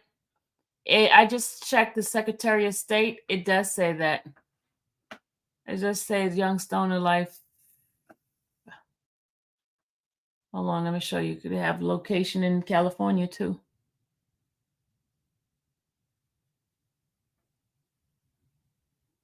Hold on a second. Let me show y'all. Y'all know I like to educate, show y'all stuff.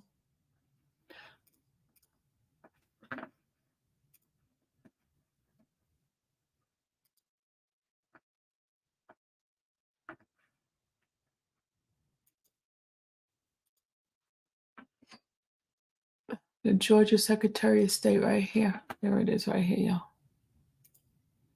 Right here.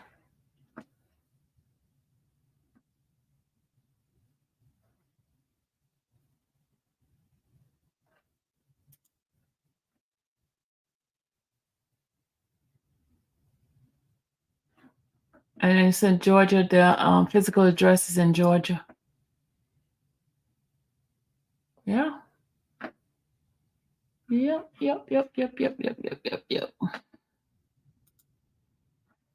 Let's see the other one here. Yep, all physical address is in Georgia, Roswell. All right. You're welcome. We gotta.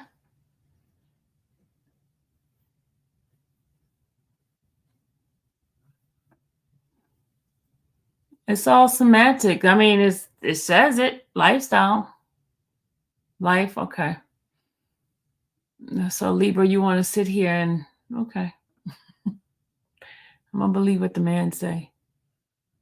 It ain't my company, so I ain't worried about it.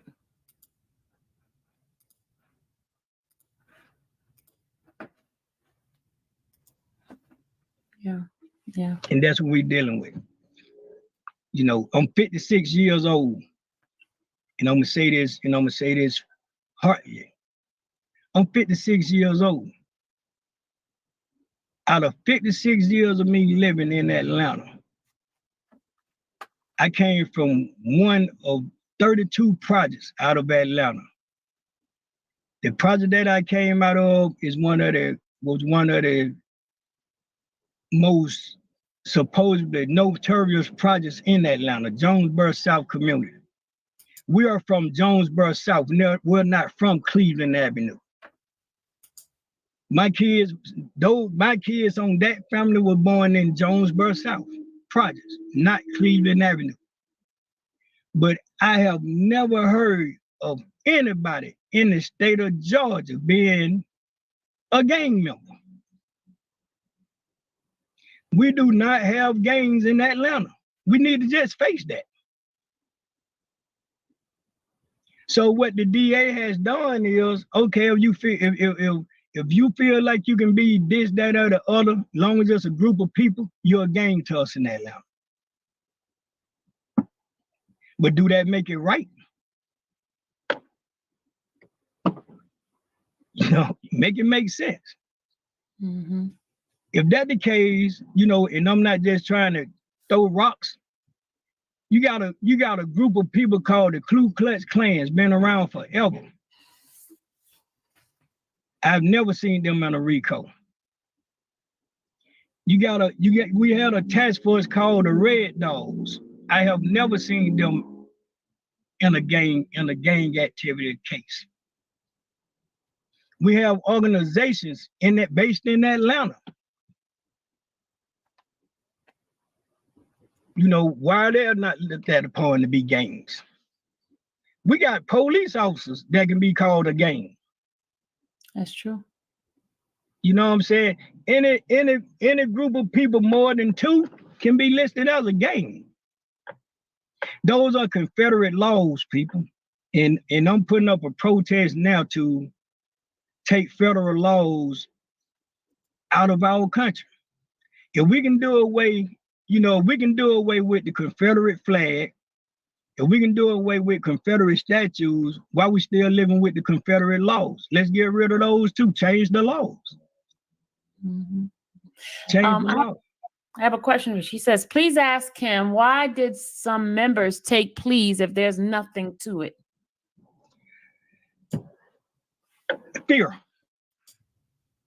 You know, when you're not educated, it's easy to scare you.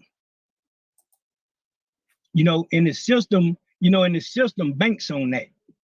And the reason they bank on that is because we have done it as a minority.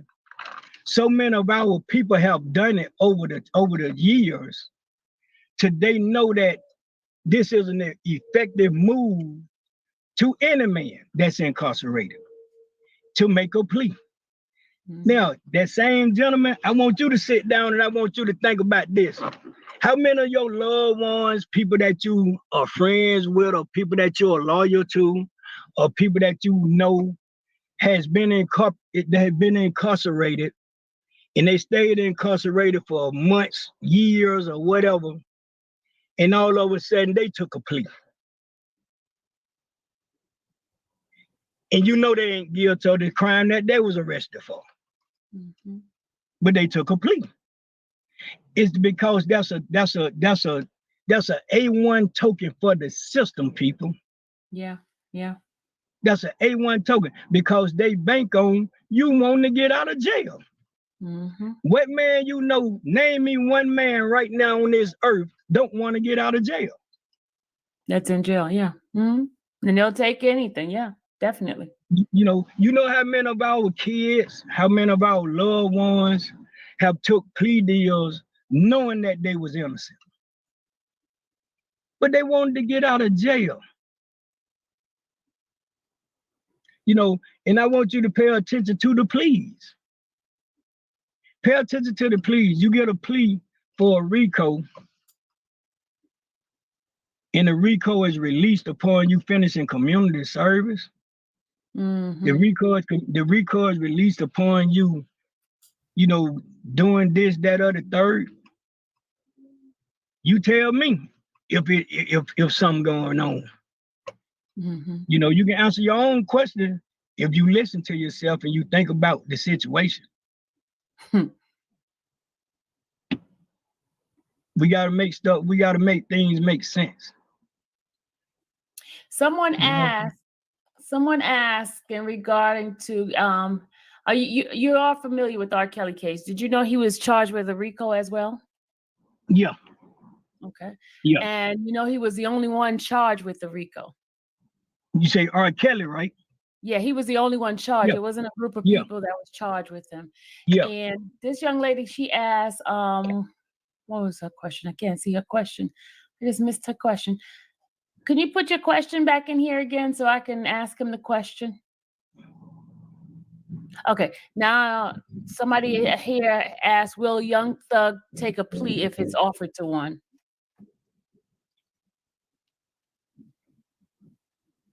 I can't answer that because I'm not him. Okay. You know what I'm saying? I'm not him. But what I can say to you to try to give you some insight of who I am and what I represent is I'm his father. My son is not guilty of a lot of things that these people probably saying about him. And as a father, if they came to him with a plea deal and he left it up to me to give him the advice, I would tell him no.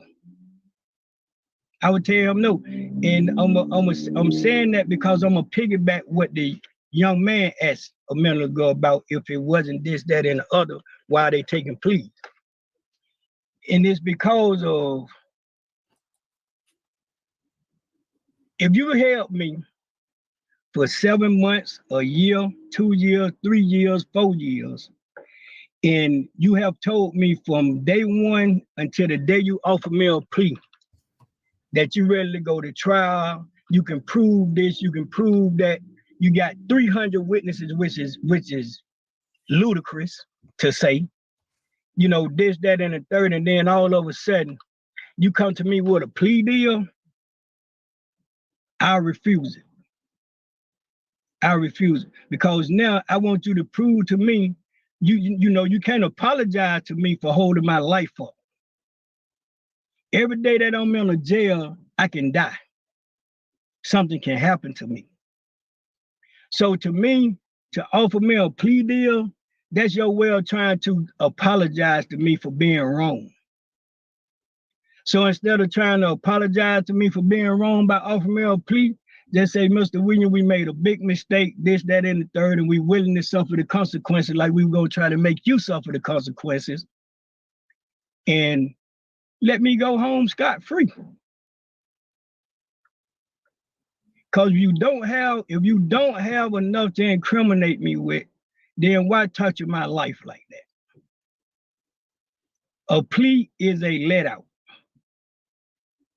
You know, we look at Law and Order, we look at First 48, we look at all these TV shows, ladies and gentlemen, and to ask these type of questions, you can't be paying attention to what you see on that. You know, it's always somebody over the DAs that is somebody they have to go to get advice on cases. whether you know it or not. It's some people that tell them, okay, if you ain't got this, that, and the other, the best thing for you to do is try to get a plea. That's why pleas are offered. That's why pleas are offered. And like I say, that's their pet peeve. That's their number one let out. Make you a plea to some crazy crap, put you back on the street. Because at the end of the day, they feel like you're going to make another mistake anyway. And now they got you. Yeah, they got you. You have to walk a straight line. You know what I'm saying? So, it's not hard to stay out of trouble, but it's hard to stay free from trouble. You know what I'm saying? And you can be with a group of people and one of them can do something wrong and there you go. Yeah, that's true. That is so true. Guilt by association is what they call that. You know what I mean? Here's her question. Her question is, since your son is going through this RICO case, do you have empathy for R. Kelly? I had empathy for R. Kelly before now. Thank you. They don't know you, do they? Nah, I had empathy for R. Kelly before now. And the reason being is because for what R. Kelly, and we're not just gonna say R. Kelly, we're gonna throw Bill Cosby in there with him.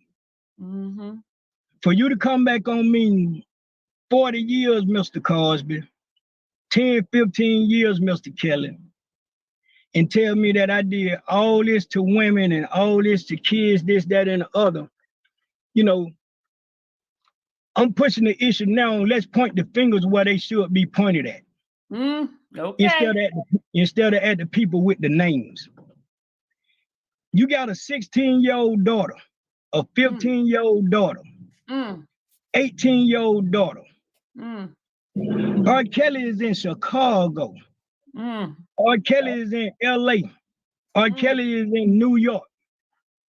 And you allow your underage teen to catch a flight to go to where a grown man is at. Okay. Alone. And after 30 days, you miss your child? You don't miss your child 2 days after you don't hear from them? First thing first now, what type of parent will allow their minor children to even catch a flight to go to a grown-ass man? Hello. So upon putting R. Kelly in a jail, they should have had a lot of parents to join him. Hello. Because if you was a parent, there's no way. I don't care what type of record deal he was promising or none of that. My child is not going to nobody without me. As a minor, ain't gonna happen. It's not gonna happen. If he can't come to us, my child just won't have that deal. Especially my daughter. Now, I might roll the dice with my sons, but best believe me, if I don't hear from my son in 24, 48 hours, hey man, I'm on the next thing smoking. Hello. I'm still a parent. It ain't like I don't know what my child's supposed to be. So let's point the finger where it needs to be pointed at first. It ain't enough money in the world to make me do that to my child. It's not. I don't care who it is. So yeah, I empathize with R. Kelly day one. Now, what he did, I don't know. I wasn't there, so I can't say it. I'm looking at the leadership and the parental guidance of parents who allowed their child to even be put in that situation. Amen. So we got to start making people accountable instead of allowing them to pass the buck all the time. You know what I'm saying? And like I say, that's part of what we go through in life. That's part of what we go through when we do something wrong or right. somebody's asking, did you go to court to see what's up with Thug? He's been in court every day. Every day they open the doors, I'm gonna be in there. That's right. Until they told him he couldn't come in anymore. Every day. However long it take me to be there, I'm gonna be there. I am a parent. I am a father. I'm not that dad that's just there. Right now, it's me and him against the world.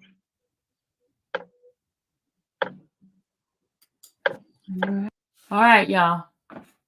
I'm gonna end this because we got another look like about another hour, 30 minutes. So I'm gonna stop it. So if anybody want to watch it, it's on my channel. It's under Big Jeff. Got a couple of interviews with him on there. But I want to address something. Somebody send me a email, and I'm gonna put it up because this person wants to be famous with me right now. This person wants to be famous. I wish they had their real name, but they're such punks that they don't want to put their real name on it. Okay, listen to this. This person said, the person's name is Heaven. Heaven, that's the person's name. They said YouTube and IRS and Rule 22. Listen to this, y'all. Listen. Question. Do you think about the content creator that did a Rumble Live about reporting you to DA Wooten and the courts to see if your actions with Nesto and your pending charges should exempt you from getting any future Rule 22 and possibly having your current Rule 22 revoked? You appear to have inserted yourself in the Nesto case instead of just reporting it. Same thing you did with R. Kelly case.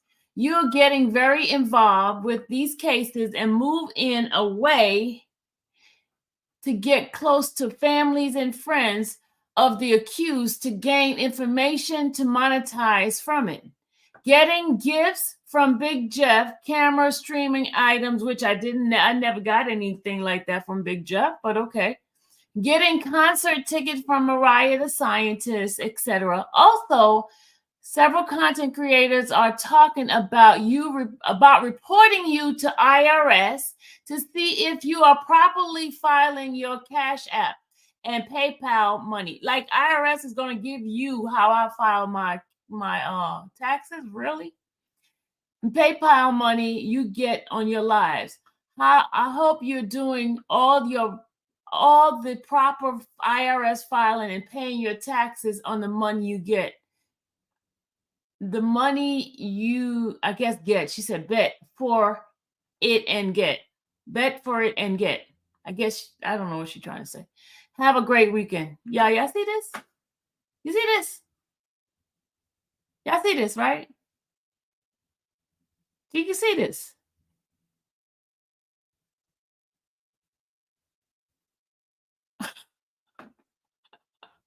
This is the kind of stuff I get all the time. But I say from now on, I'm gonna make all of them famous. Every time they send me some crap, I'm gonna make all of them famous.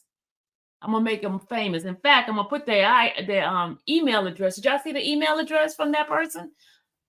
Did y'all see the email address on it? Let me go. Maybe y'all could send them an email because for some strange reason, they want to keep coming at me, keep messing with me.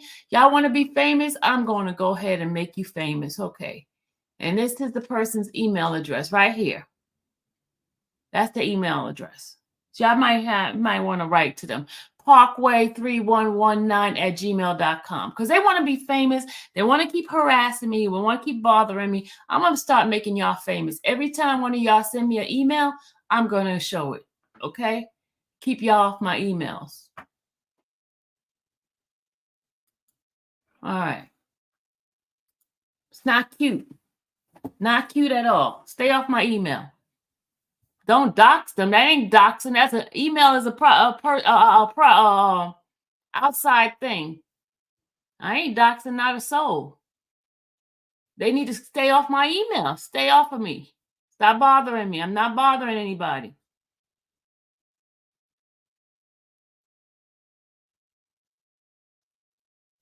They keep coming at me. Every time turn around, they make videos about me, they send emails. Leave me alone. Leave me alone. I don't bother y'all. I don't even care about y'all. Leave me alone. Stop sending me emails.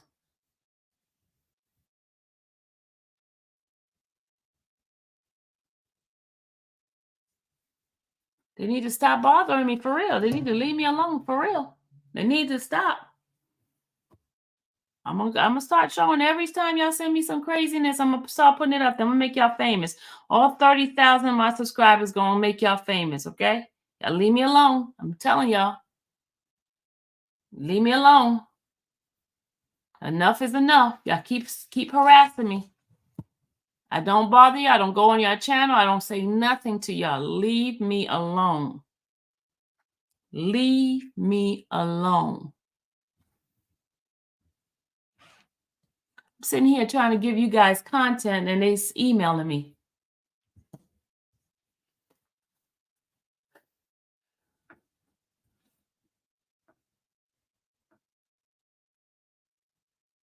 We got your back because they're family. Woody's live? What is Woody talking about? Hold on. What is Woody talking about? Hold on a second, y'all. We got to see Woody. Guys, I've been invited to another channel tonight. I'm going to give you the channel that I was invited to do. Uh-oh.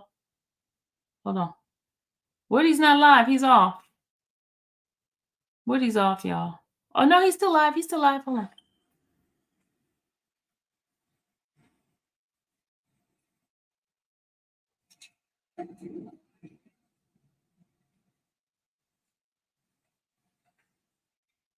That's our problem. Y'all think shit funny. Shit ain't motherfucking funny. Ooh, he's cussing. He's cussing. Shit is not funny. Shit. Uh-oh. He's cussing, y'all.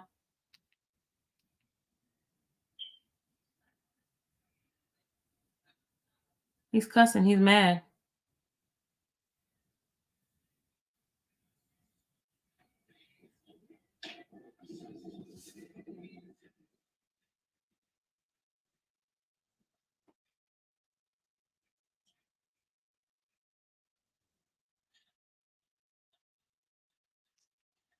He's upset.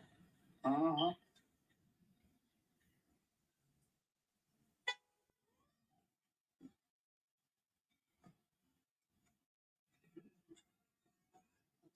Family didn't notice my ball head. Drive out one on like that. What the fuck? Go give me that hat. Bitch, I ain't talking to you.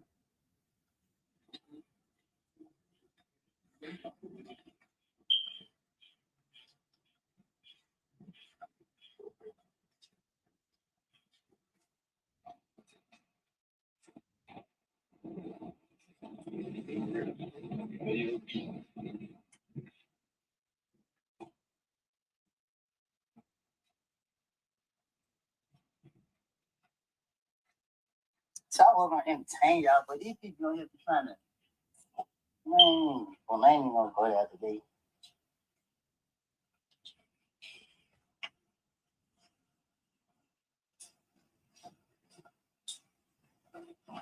He's on IG on Woody versus Woody. Woody versus Woody.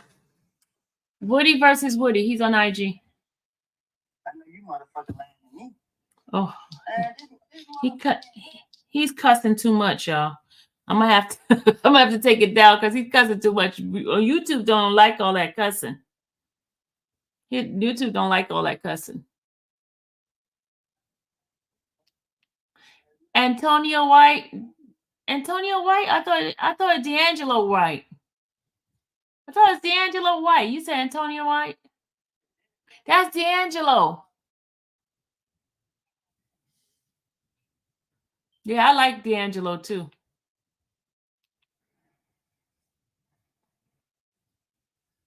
I'm not supposed to be here. see that?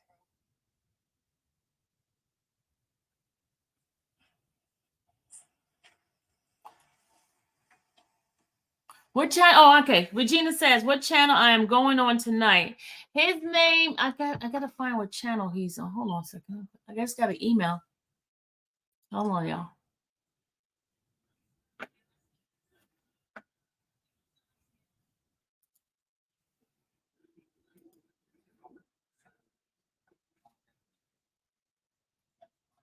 Let's see. His name is Nicholas Starwall. Okay, hold on a second. Let me see. Weinstein is going to be there. Cat Not William is going to be there, and Seti is going to be there. Hold on, I tell you what's this stand. Hold on a second. I'm going to look for his channel so I can get it to you guys.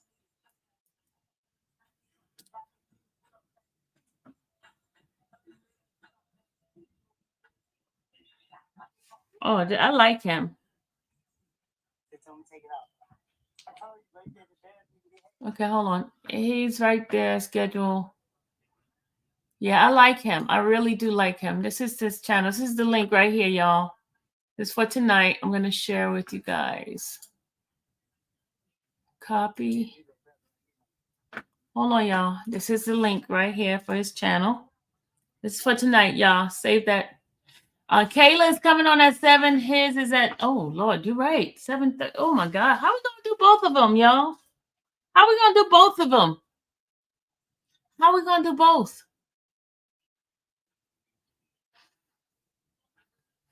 How are we going to do both? Kayla's at 7.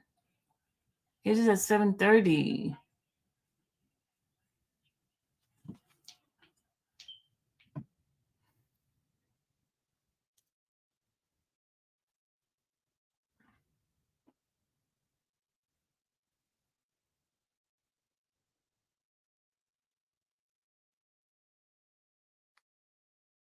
Oh, Nick is hoping to raise money. Got Thugger Daily. You got Thugger Daily going to be on there too?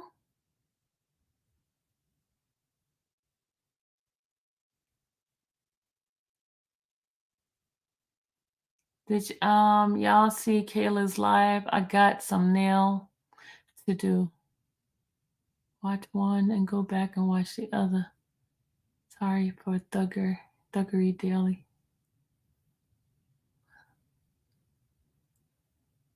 How we gonna do? How we gonna do both? How we gonna do both? How are we gonna do both?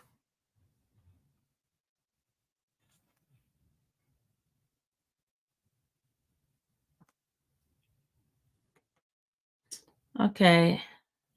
I got a message too. Somebody just sent me a message. I love your content. Appreciate how open-minded you are. Hold on. Hold on. I love your content and appreciate how open-minded you are. It's sad that other bloggers send people to harass you and insert themselves in your private life. Taxes, Rule 22, these folks are devils. Everyone needs to stay out of business and find real content to talk about instead of bullying. No body shaming, name calling, lying, pressing fake charges, and prying businesses. Prying business. The focus should be on the court cases. That is, Black folks hate to see Black folks winning. Love your energy. I just got a message from someone just now. Hey, Justin.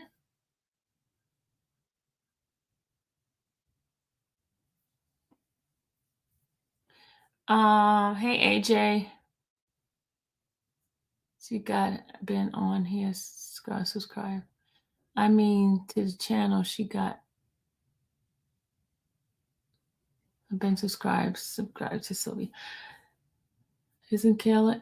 Kayla is at 6 o'clock Central Time, but 7 o'clock Eastern Time. And Nick's is 7:30 Eastern Time. That was going to be hard. And Nick has asked me to get on the panel. The panel is going to consist of myself, Seti, Weinstein. I like Nick too. It's going to be hard because I wanted to see Kayla, y'all. I want to see Kayla.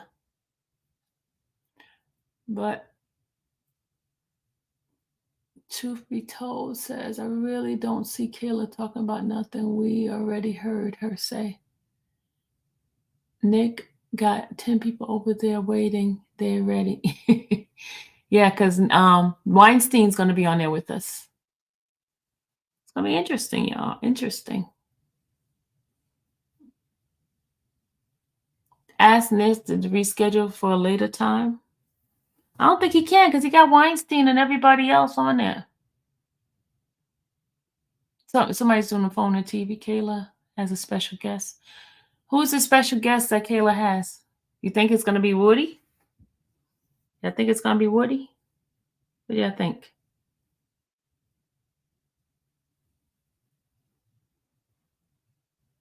Woody's still live.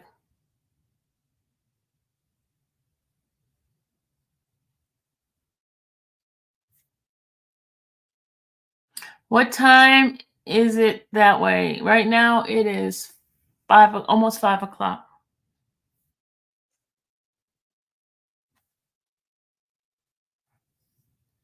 Y'all, I need something that's going to moisturize my hair. My hair is so freaking dry because I wash it every day, y'all. I wash my hair every day and it's so freaking dry. Anybody knows what I can put in my hair to get it from being so dry? It's freaking dry. Lord Jesus. Watch plenty of YouTube cussing, LOL. Yeah, but let me tell you, you know that the video that I put up with Seti and Woody, they put a yellow mark on it saying that it can't be monetized because too much cussing. Do a leave-in conditioner. Get some Cantu. Y'all, because look at this. It's so freaking dry. Look how dry my hair is. Oh my Lord, it's so dry. Your hair looks good, but it's dry. Look, y'all, it's dry. Look. It's freaking dry. Oh, because I wash it every freaking day. Every day I wash my hair. It's so dry. Mazzani leave-in conditioner. Your curls will pop. Okay. Okay, I'll do it. Apple cider vinegar conditioner. They got apple cider vinegar conditioner. I shouldn't wash it every day. Okay. See, the reason why, because I wet my, you know, when you take a shower, and that's why I like being bald-headed, right? Because I get in the shower, I wash everything. My head, back of my ears, my neck, everything. I wash everything. So that's why. That's color's drying. I don't have color in my hair. I don't have color in my hair. This is my hair. I have no color in my hair. This is dried out gray hair. This is gray hair, y'all. Dried out gray hair. See? There's no color. Dried out gray hair. See? No color. And this is the only color I have that's still color in my hair. Black people. See? All of this is gray hair. Gray hair. See? Gray hair? Gray hair. No color.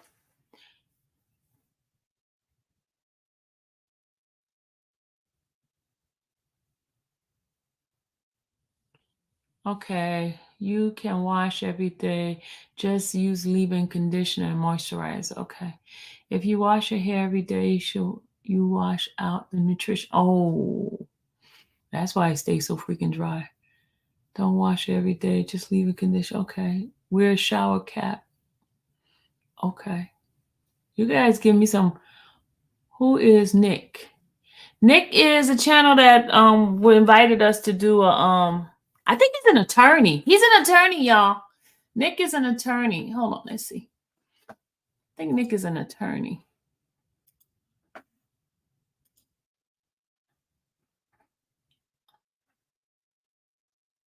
Yeah, he is an attorney. Uh-huh.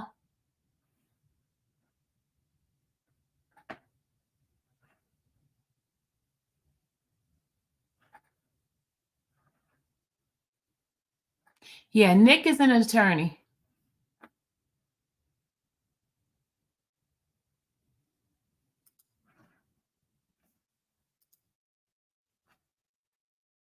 Oh, he's in Sweden. Oh my God, he is not even here in America. He's in Sweden. Oh, wow. Wash with purple shampoo? Okay. I have the purple shampoo that purple conditioner. He lives in Sweden. Oh my God. You know I'm going over there. I'm going over there. Curl Activator Gel. The blue one is the Bomb Diggity.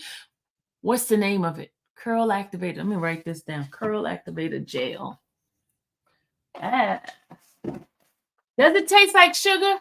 Is it sweet? Because back in the day when my sister had the Jerry curls, she used to put something in their hair and it used to be sweet. All the flies and everything used to come to her hair. Gel is drying. Okay, she just said gel is drying, but it's the curl activator, right? Blue curl activator. She is way. He's all the way in Sweden. He will see the judge for the spineless, and he is S curl. Okay, S curl activator. Okay, S curl activator.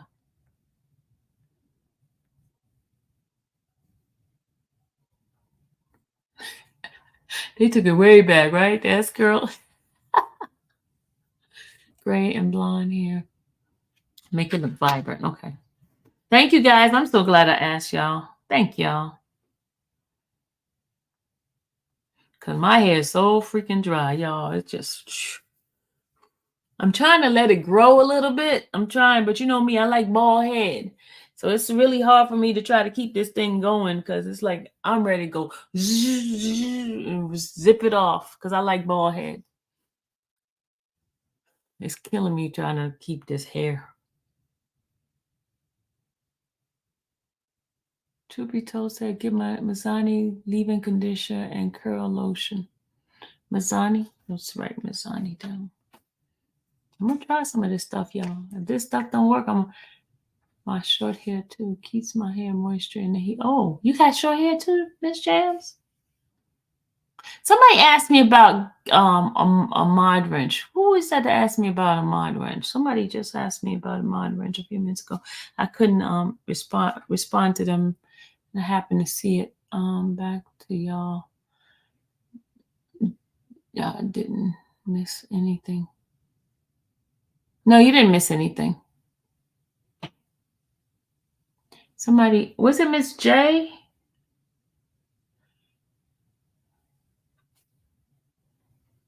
Because today I needed mods today because nobody was really in here.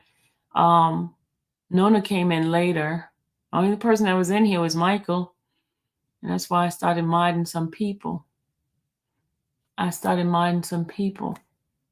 Some people who's been here with me for a while. That's who I was modding because who has developed some sort of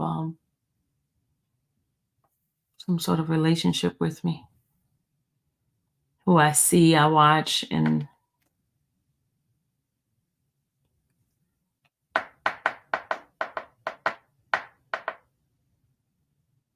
yeah, the trolls were coming in, Miss Diva.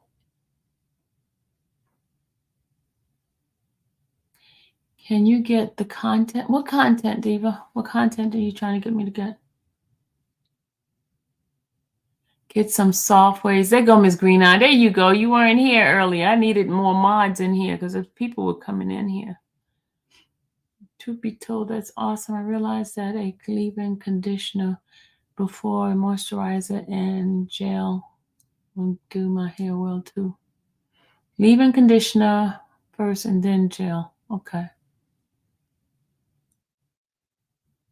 But I thought I just said the gel dries your hair.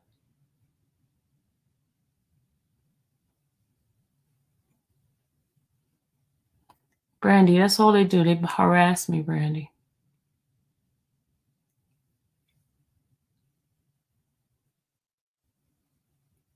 I'm not sure, Troll. I love watching Miss Sylvia. No, I don't think they're talking about you, Miss Diva. I think they're talking about somebody else that was in here earlier.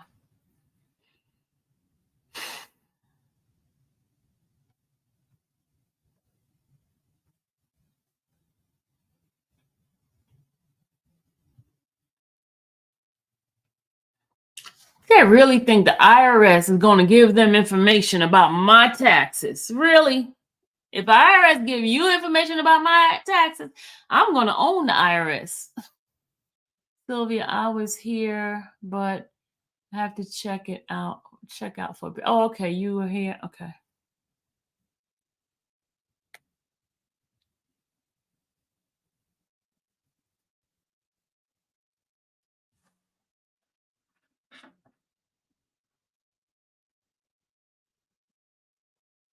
Yeah.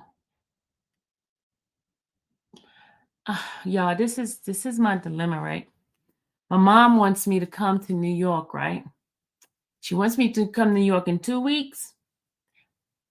And I don't know if your YSL gonna be back on. You know what I'm saying? I'm like, oh my God, why we couldn't do this earlier? Why couldn't I come over earlier? So she's been calling me. So I gotta go to New York in 2 weeks. She wants me to do some stuff for her. And you know what? YSL gonna be right back. YSL gonna be right back. And you gotta do trial and error. Can I go now? She wants me to come in the 16th. I don't know why you can't wait till. Yeah, she wants to visit, Lady C. Okay. You know how some people be like, she wants to come. You know how people. You know how parents talking about they gonna be gone and all this. I'm like, Lord Jesus, you're not going anywhere, lady. Stop it. Last time she did that was like about a year ago. I drove all the way there. She wanted to drive back down. I didn't drive. I flew up there and then drove her back down because she wants to come down, right? Then she wanted to go back up. I'm like, Lord, I don't want to ride that long ride because it's a long ride. It was like almost 20-some hours riding down there. But she wants me to come up. So I'm going to go up there. She wants in 2 weeks, not now. You don't want to do it now. I'm like, Lord have mercy. At least I could go, like, say if I leave tomorrow to get there, be back by what? Because you know they're not going to do it Monday or Tuesday. So be back by Wednesday, right? She wants 2 weeks from now. You're supposed to use conditioner for longer than the time in the bottle. You're not supposed to be. Y'all, some good information in here. Send her to come to you. She don't want to ride, Lynette. She don't want to ride. That's the problem. I tried to get her come last time. She wants me to fly up there. Let me tell you, even during the C word, the C-19 word, she had me up there when New York was worse than anywhere else. I was up there, and thank God I didn't catch it. I didn't catch it. Thank you, Jesus. But she had me up there. The C word. I was up there. I was on the plane when nobody else was traveling. I swear natural hair be work. I remember my perm days, slick it down and go. But once I stopped perming, my hair got so healthy. Yeah, I'm going to see her. She just wanted me to come in 2 weeks. Sylvia, I was going to go to California for my mom's 70th birthday in November, but she knows I can't make it since I'm out of work since April. The flight was cheap too. I know it. Yeah, I'm going, y'all. I'm going up there. Me and my brother was on the phone with her, and I'm like, Lord Jesus.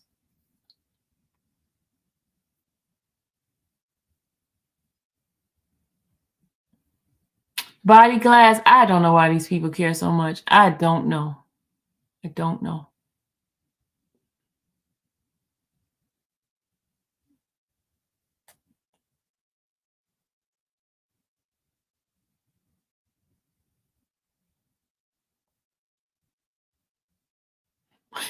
Lady Coltrane agree, because you know when you have natural hair, y'all, it just like takes so much work. You're in Long Island. Maybe when I come up there, I'll meet up with you. Maybe I meet up with you in Long Island. You know it, Reaper. I will definitely sue IRS if they gave information. Come on, trying to figure out if I'm filing my taxes right. What are you worried about? Big shout outs from London. Hey, traveling. Best solution for your dry hair is pure petroleum jelly, Vaseline. Just towel, then massage, then apply Vaseline. Works for me in the past 66. You know what? Hold on, y'all. Let me show you what I got. Oh, I'm gonna do in a minute. Yeah, I forgot. Look, Blue Magic. Blue Magic. I forgot I had this. Hold on, y'all. Hold on. We're gonna put some Blue Magic in my head. We're gonna moisturize it right here on live. Gonna moisturize it right here on this live. There we go. I forgot I had Blue Magic in here. Let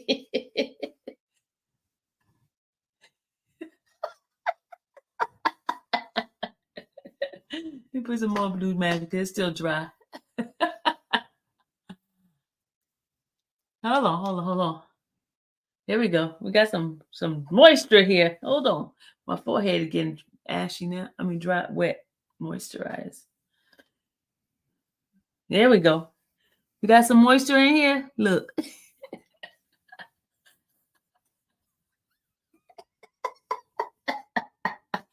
Look, let me put some on my elbow. Hold on.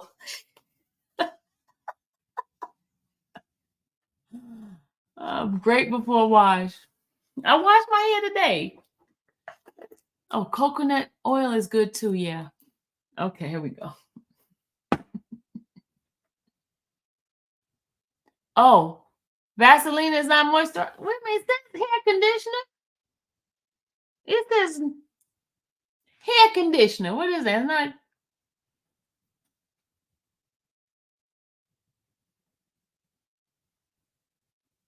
It says petroleum. So you said it's not good.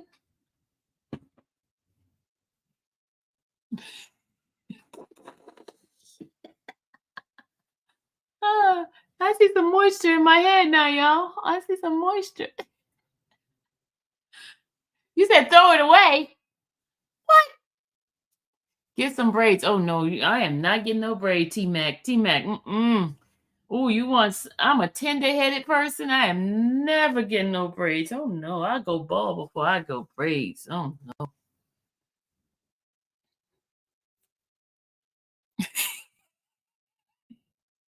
Justin said, don't put all that stuff they say in your head. You're gonna have a flamed brain. Oh God, you're so funny. You guys are funny. Just you just brought back Presley girl memory.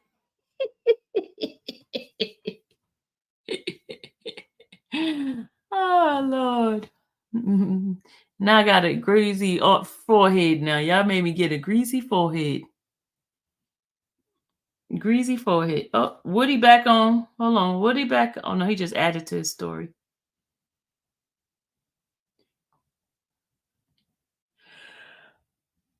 Oh, hey little girls. He took a picture of his little girls. Oh, look at him. Oh, that little girl's taller than him. I mean, shorter than him. Oh. Go back tongue Afro G moisturizing on my curly hair. It works wonders because I wash my hair every 2 days. You gotta just find what works for your hair. We all got different texture, but Manelli has a broad range of different product for different texture. My hair is dry. I need something that's gonna bring moisture to my hair. I have dry hair. Because gray hair is like some weird stuff. Since I became gray just do all kinds of stuff. Cold wash, use less shampoo. Okay. Try text. I am not putting no texturizer in my hair. I'm not putting none of that stuff in my hair. That's just like putting perm back in your hair. Nope, I'm not doing that. No texturizer in my hair.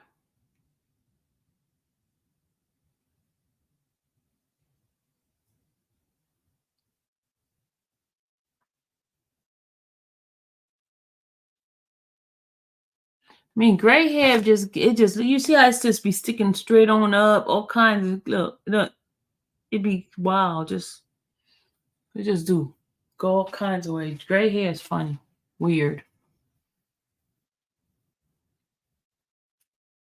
Because it has no melanin in it. Gray hair. Thank you, Jules. Thank you, Jules. Jill, hey Jill. Jill said olive oil spray is as well. It depends on how your texture is.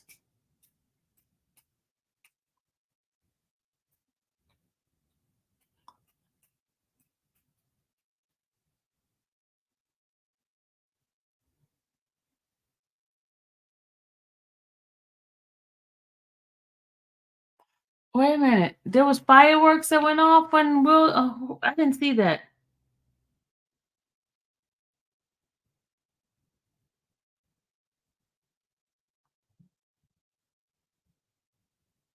Oh, okay.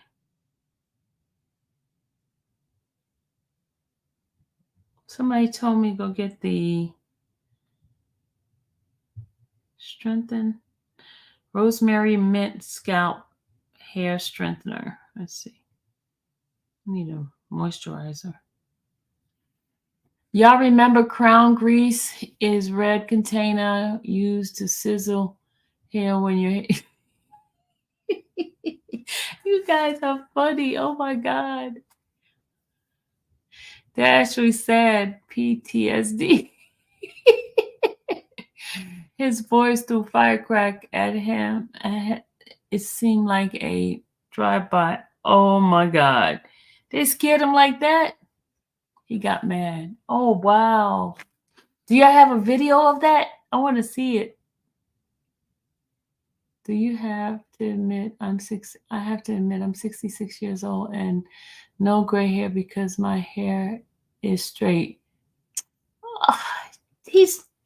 You know what?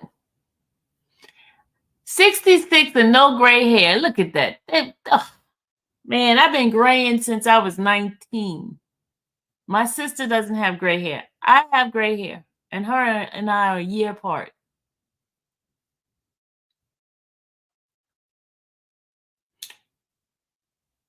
You use mouse? You mean moose? Oh, he's scared of firecracker. Yeah, gray hair has a mind of its own. Stop coloring mine. It's very pretty once you find out the right product. Yeah. Blue Magic is the GOAT, Melanie says. My mom and auntie gray early too. Yeah, I've been graying since I was 19. My mama didn't have as much gray hair. She used to get mad because she used to tell me, color your hair.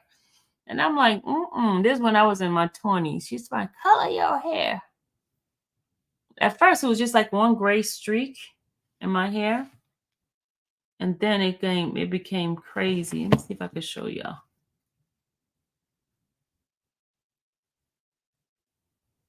Let me see if I can find that picture and show y'all.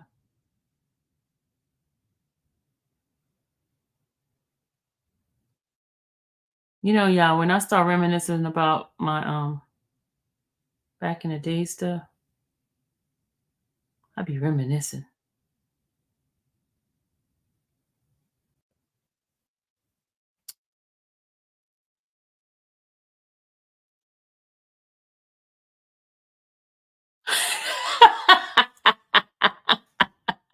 Somebody just sent me a cash app for $20 and it says tell Heaven. So this is $20, I guess, for Heaven. So she can buy herself some business. Y'all funny. $20 cash app for Heaven so she can buy herself some business. Y'all crazy. Oh my God. Oh Lord have mercy. So she could buy herself some business. Okay, I came on my phone so I can look at this picture so I can show y'all what my hair used to look like when it had just like I had a gray streak, like an Elvira streak in my side of my head.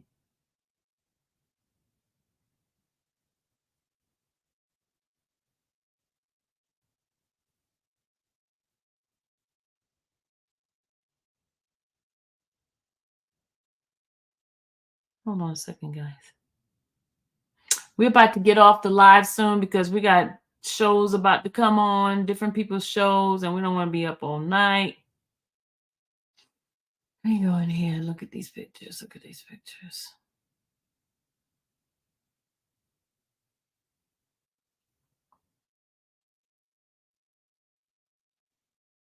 I gotta show y'all these pictures.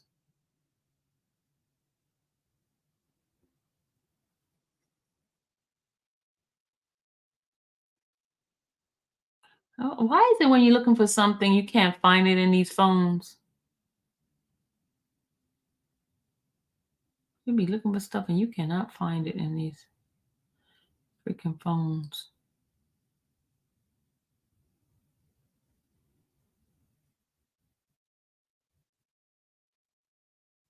Can't find it. Oh, Lord have mercy. You can't find it. And Kayla, Nick, y'all famous.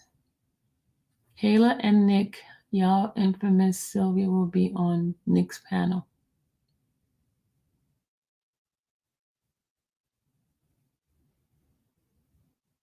Yes, I will be on Nick's panel. Myself and Weinstein. And Seti. Oh, that was you. Look at this. That was Cheeks. That was your okay. You funny. She said.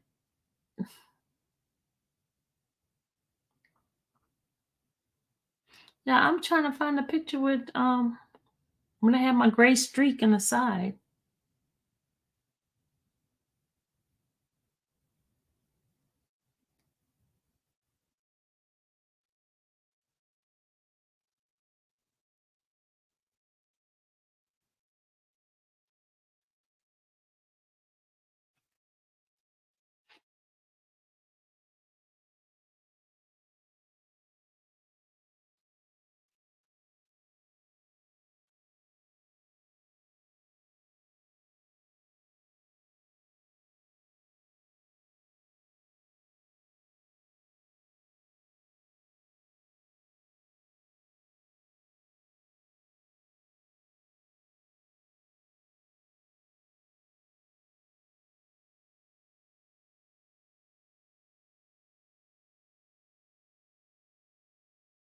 You gonna watch both of them at the same time? How you gonna pay attention, y'all? If y'all gonna watch both at the same time, how you gonna pay attention? How? I know y'all good, but not that good. How you gonna pay attention to both? Coloring minds cause an allergic to most dyes, and only one that works is a very expensive one. Only can get it from professional beauty shop stores. Melanie says that's why he stopped the live. What happened? Yeah, she starts at 7. We have 7 Eastern Standard Time, 6 Central Standard Time, 4 Pacific Standard Time. Now I need to find something to eat. I ate breakfast this morning. I need to find lunch. Hey, JT. How are you, JT? Hey. Yeah, I'm hungry now. I need to go find some food. I need to find some food. So what we're going to do, y'all, I'm going to go find some food. I'm nosy. That's how, y'all. Blue Magic Auntie, my mother owned a beauty salon in 1992. Tell me you ain't had a perm without telling me that you had no perm. I had perm. No, well, I had perm a short time in my life because I started out with press and curl. That's how I started out my hair getting straight with press and curl. Then at about age, I think I was 17 when I got my first actual perm. 17 till about I stopped perming my hair like I was 28, I think. I stopped perming my hair. You know, when they start doing all of them. Whenever that movie that what's the name came out, when Chris Rock movie came out, I stopped totally perming my hair, y'all. Chris Rock movie came out, and that's when I learned about that stuff seeping through your brain and all that. I was like, oh no, I'm not doing that.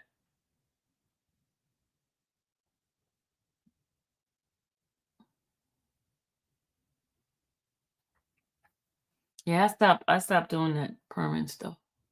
What's next channel? Oh, hold on, we gotta get her to get the next channel. Hold on, y'all. Hold on. I'm gonna put the thing in. Put the thing in there. Hold on. Hold on. Here come the live right here. He sent me the link. Okay, this is Nick's. This is Nick's channel right here. Click that, you'll be ready for his live. Click that, you'll be ready for Nick's live.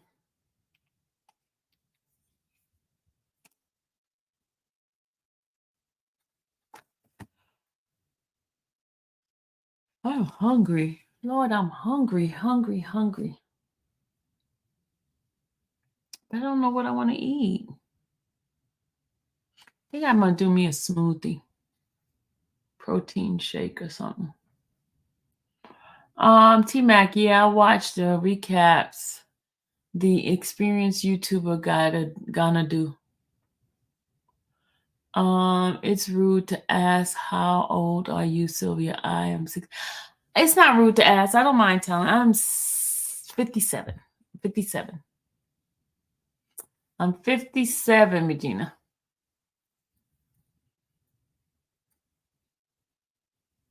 Are you watching Bumpus live at 7? Yeah, I'm gonna start off with watching Bumpus, and then I gotta leave because I'm gonna be on Nick's show. But you guys keep me abreast of what happened in Bumpus. Oh, Shell. Oh, Shell. Shell in the corner, Shell. Shell in the corner. Oh, I don't want to smack. You're right.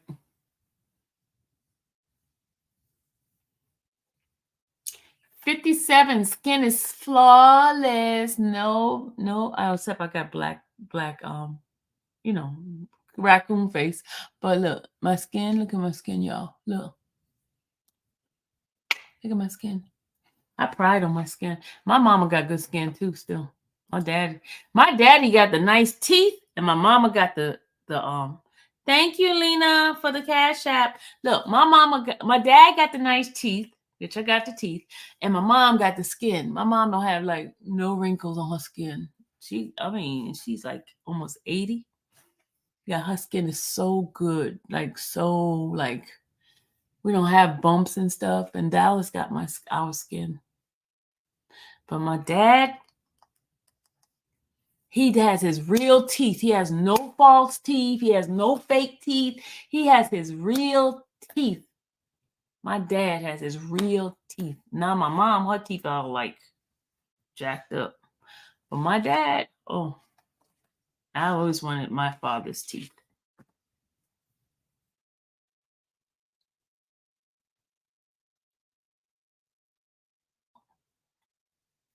Yeah, my dad has that. I hope I keep my teeth till I be old like him. I think he is. Okay. I'm 57. He should be 80. He'll be 80 next year. He'll be 80 years old, right? And he got all his teeth. They're not even falling out. They ain't even fall out. He ain't got nothing missing in the back. No. He used to eat a lot of sugar cane. He used to use his teeth to peel sugar cane and stuff. It made his teeth strong. I don't know. That's what it made his teeth strong. I just know that's his teeth is strong.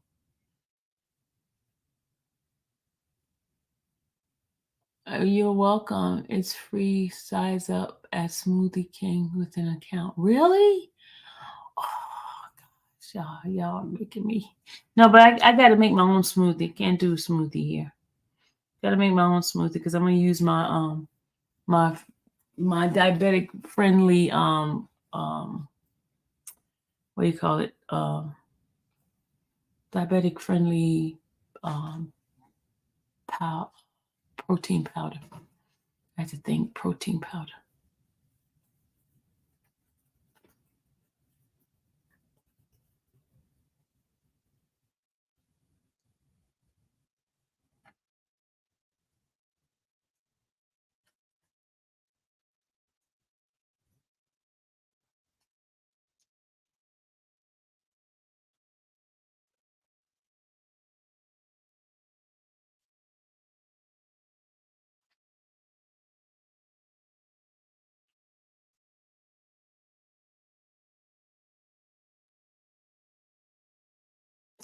Mel, we don't know, but from my information that I got, they said that they can't hold the jurors indefinite, so they're trying to make sure it gets taken. Well, we'll ask Weinstein the question tonight.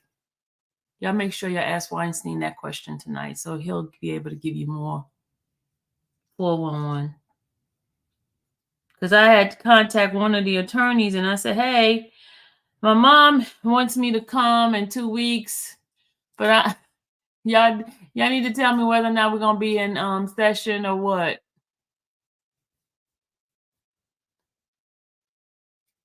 So maybe help. Well, there go Miss Love's theory about it being finished in August. Them taking a seat in August, because I don't think they're gonna be able to do that now. What do y'all think? All right, my darlings, my sweethearts, I am about to get off this live so I can get prepared, take my little smoothie, because I'm going to do my smoothie, and then I'll be on tonight. Yeah, Mr. Weinstein's been doing some great interview. He's supposed to be doing one with me. I just haven't called him. I haven't contacted him. This will be, what time are you and Weinstein going to be on Nick's tonight? At 7:30. 7:30, Pamela. 7:30. 7:30. Yeah, I have a taste for something good, and I don't know what I have a taste for. I'm hungry. Shell says, but she's doing well, going around doing PR for the live. However, that even dry, so I'm not going to hold my breath. Oh, Lord. M. Miller, make sure you use your voice. You're welcome, Pam. Did I eat the ribs yesterday? Yeah, I sure did. Those ribs were so good, Rosie. Boots on the ground. Nick and Kayla live. Infamous Sylvia will be on Nick. That's right, y'all. Thank you, Lady Loves Life. She doing some work. See, I did a great job when I made her a mod, because she's doing some work. She's taking the mantle and just run. All right, guys. I love being up here, but I gotta go. Gotta go eat. Gotta eat. Y'all, did y'all subscribe to my other channel? Y'all, did y'all see me? Did y'all see me acting up today on my other channel? I was acting up because folks was talking about me and my body. Trying to say I was doing all kinds of crazy drugs or something else like that. But I eat membrane food, but the ribs smell good. How you gonna smell a rib? You didn't eat it. How you gonna say the ribs? Black don't crack. No, Regina, black don't crack. Good night, everyone. Good night. Yep. You seen it for Pamela? I was acting up, right?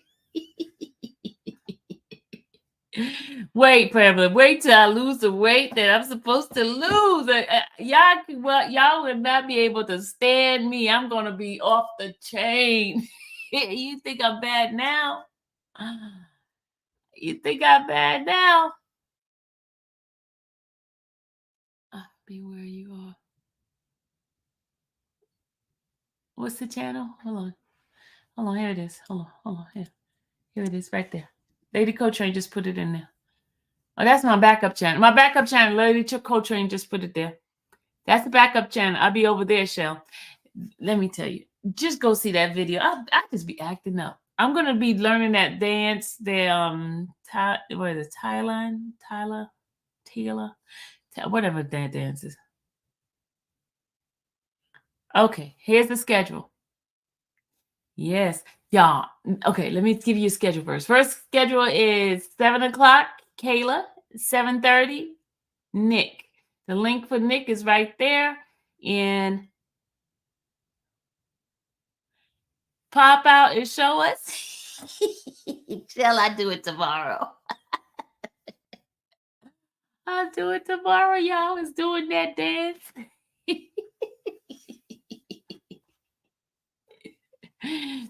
Okay, I'm being bad. Okay, guys, I see y'all later.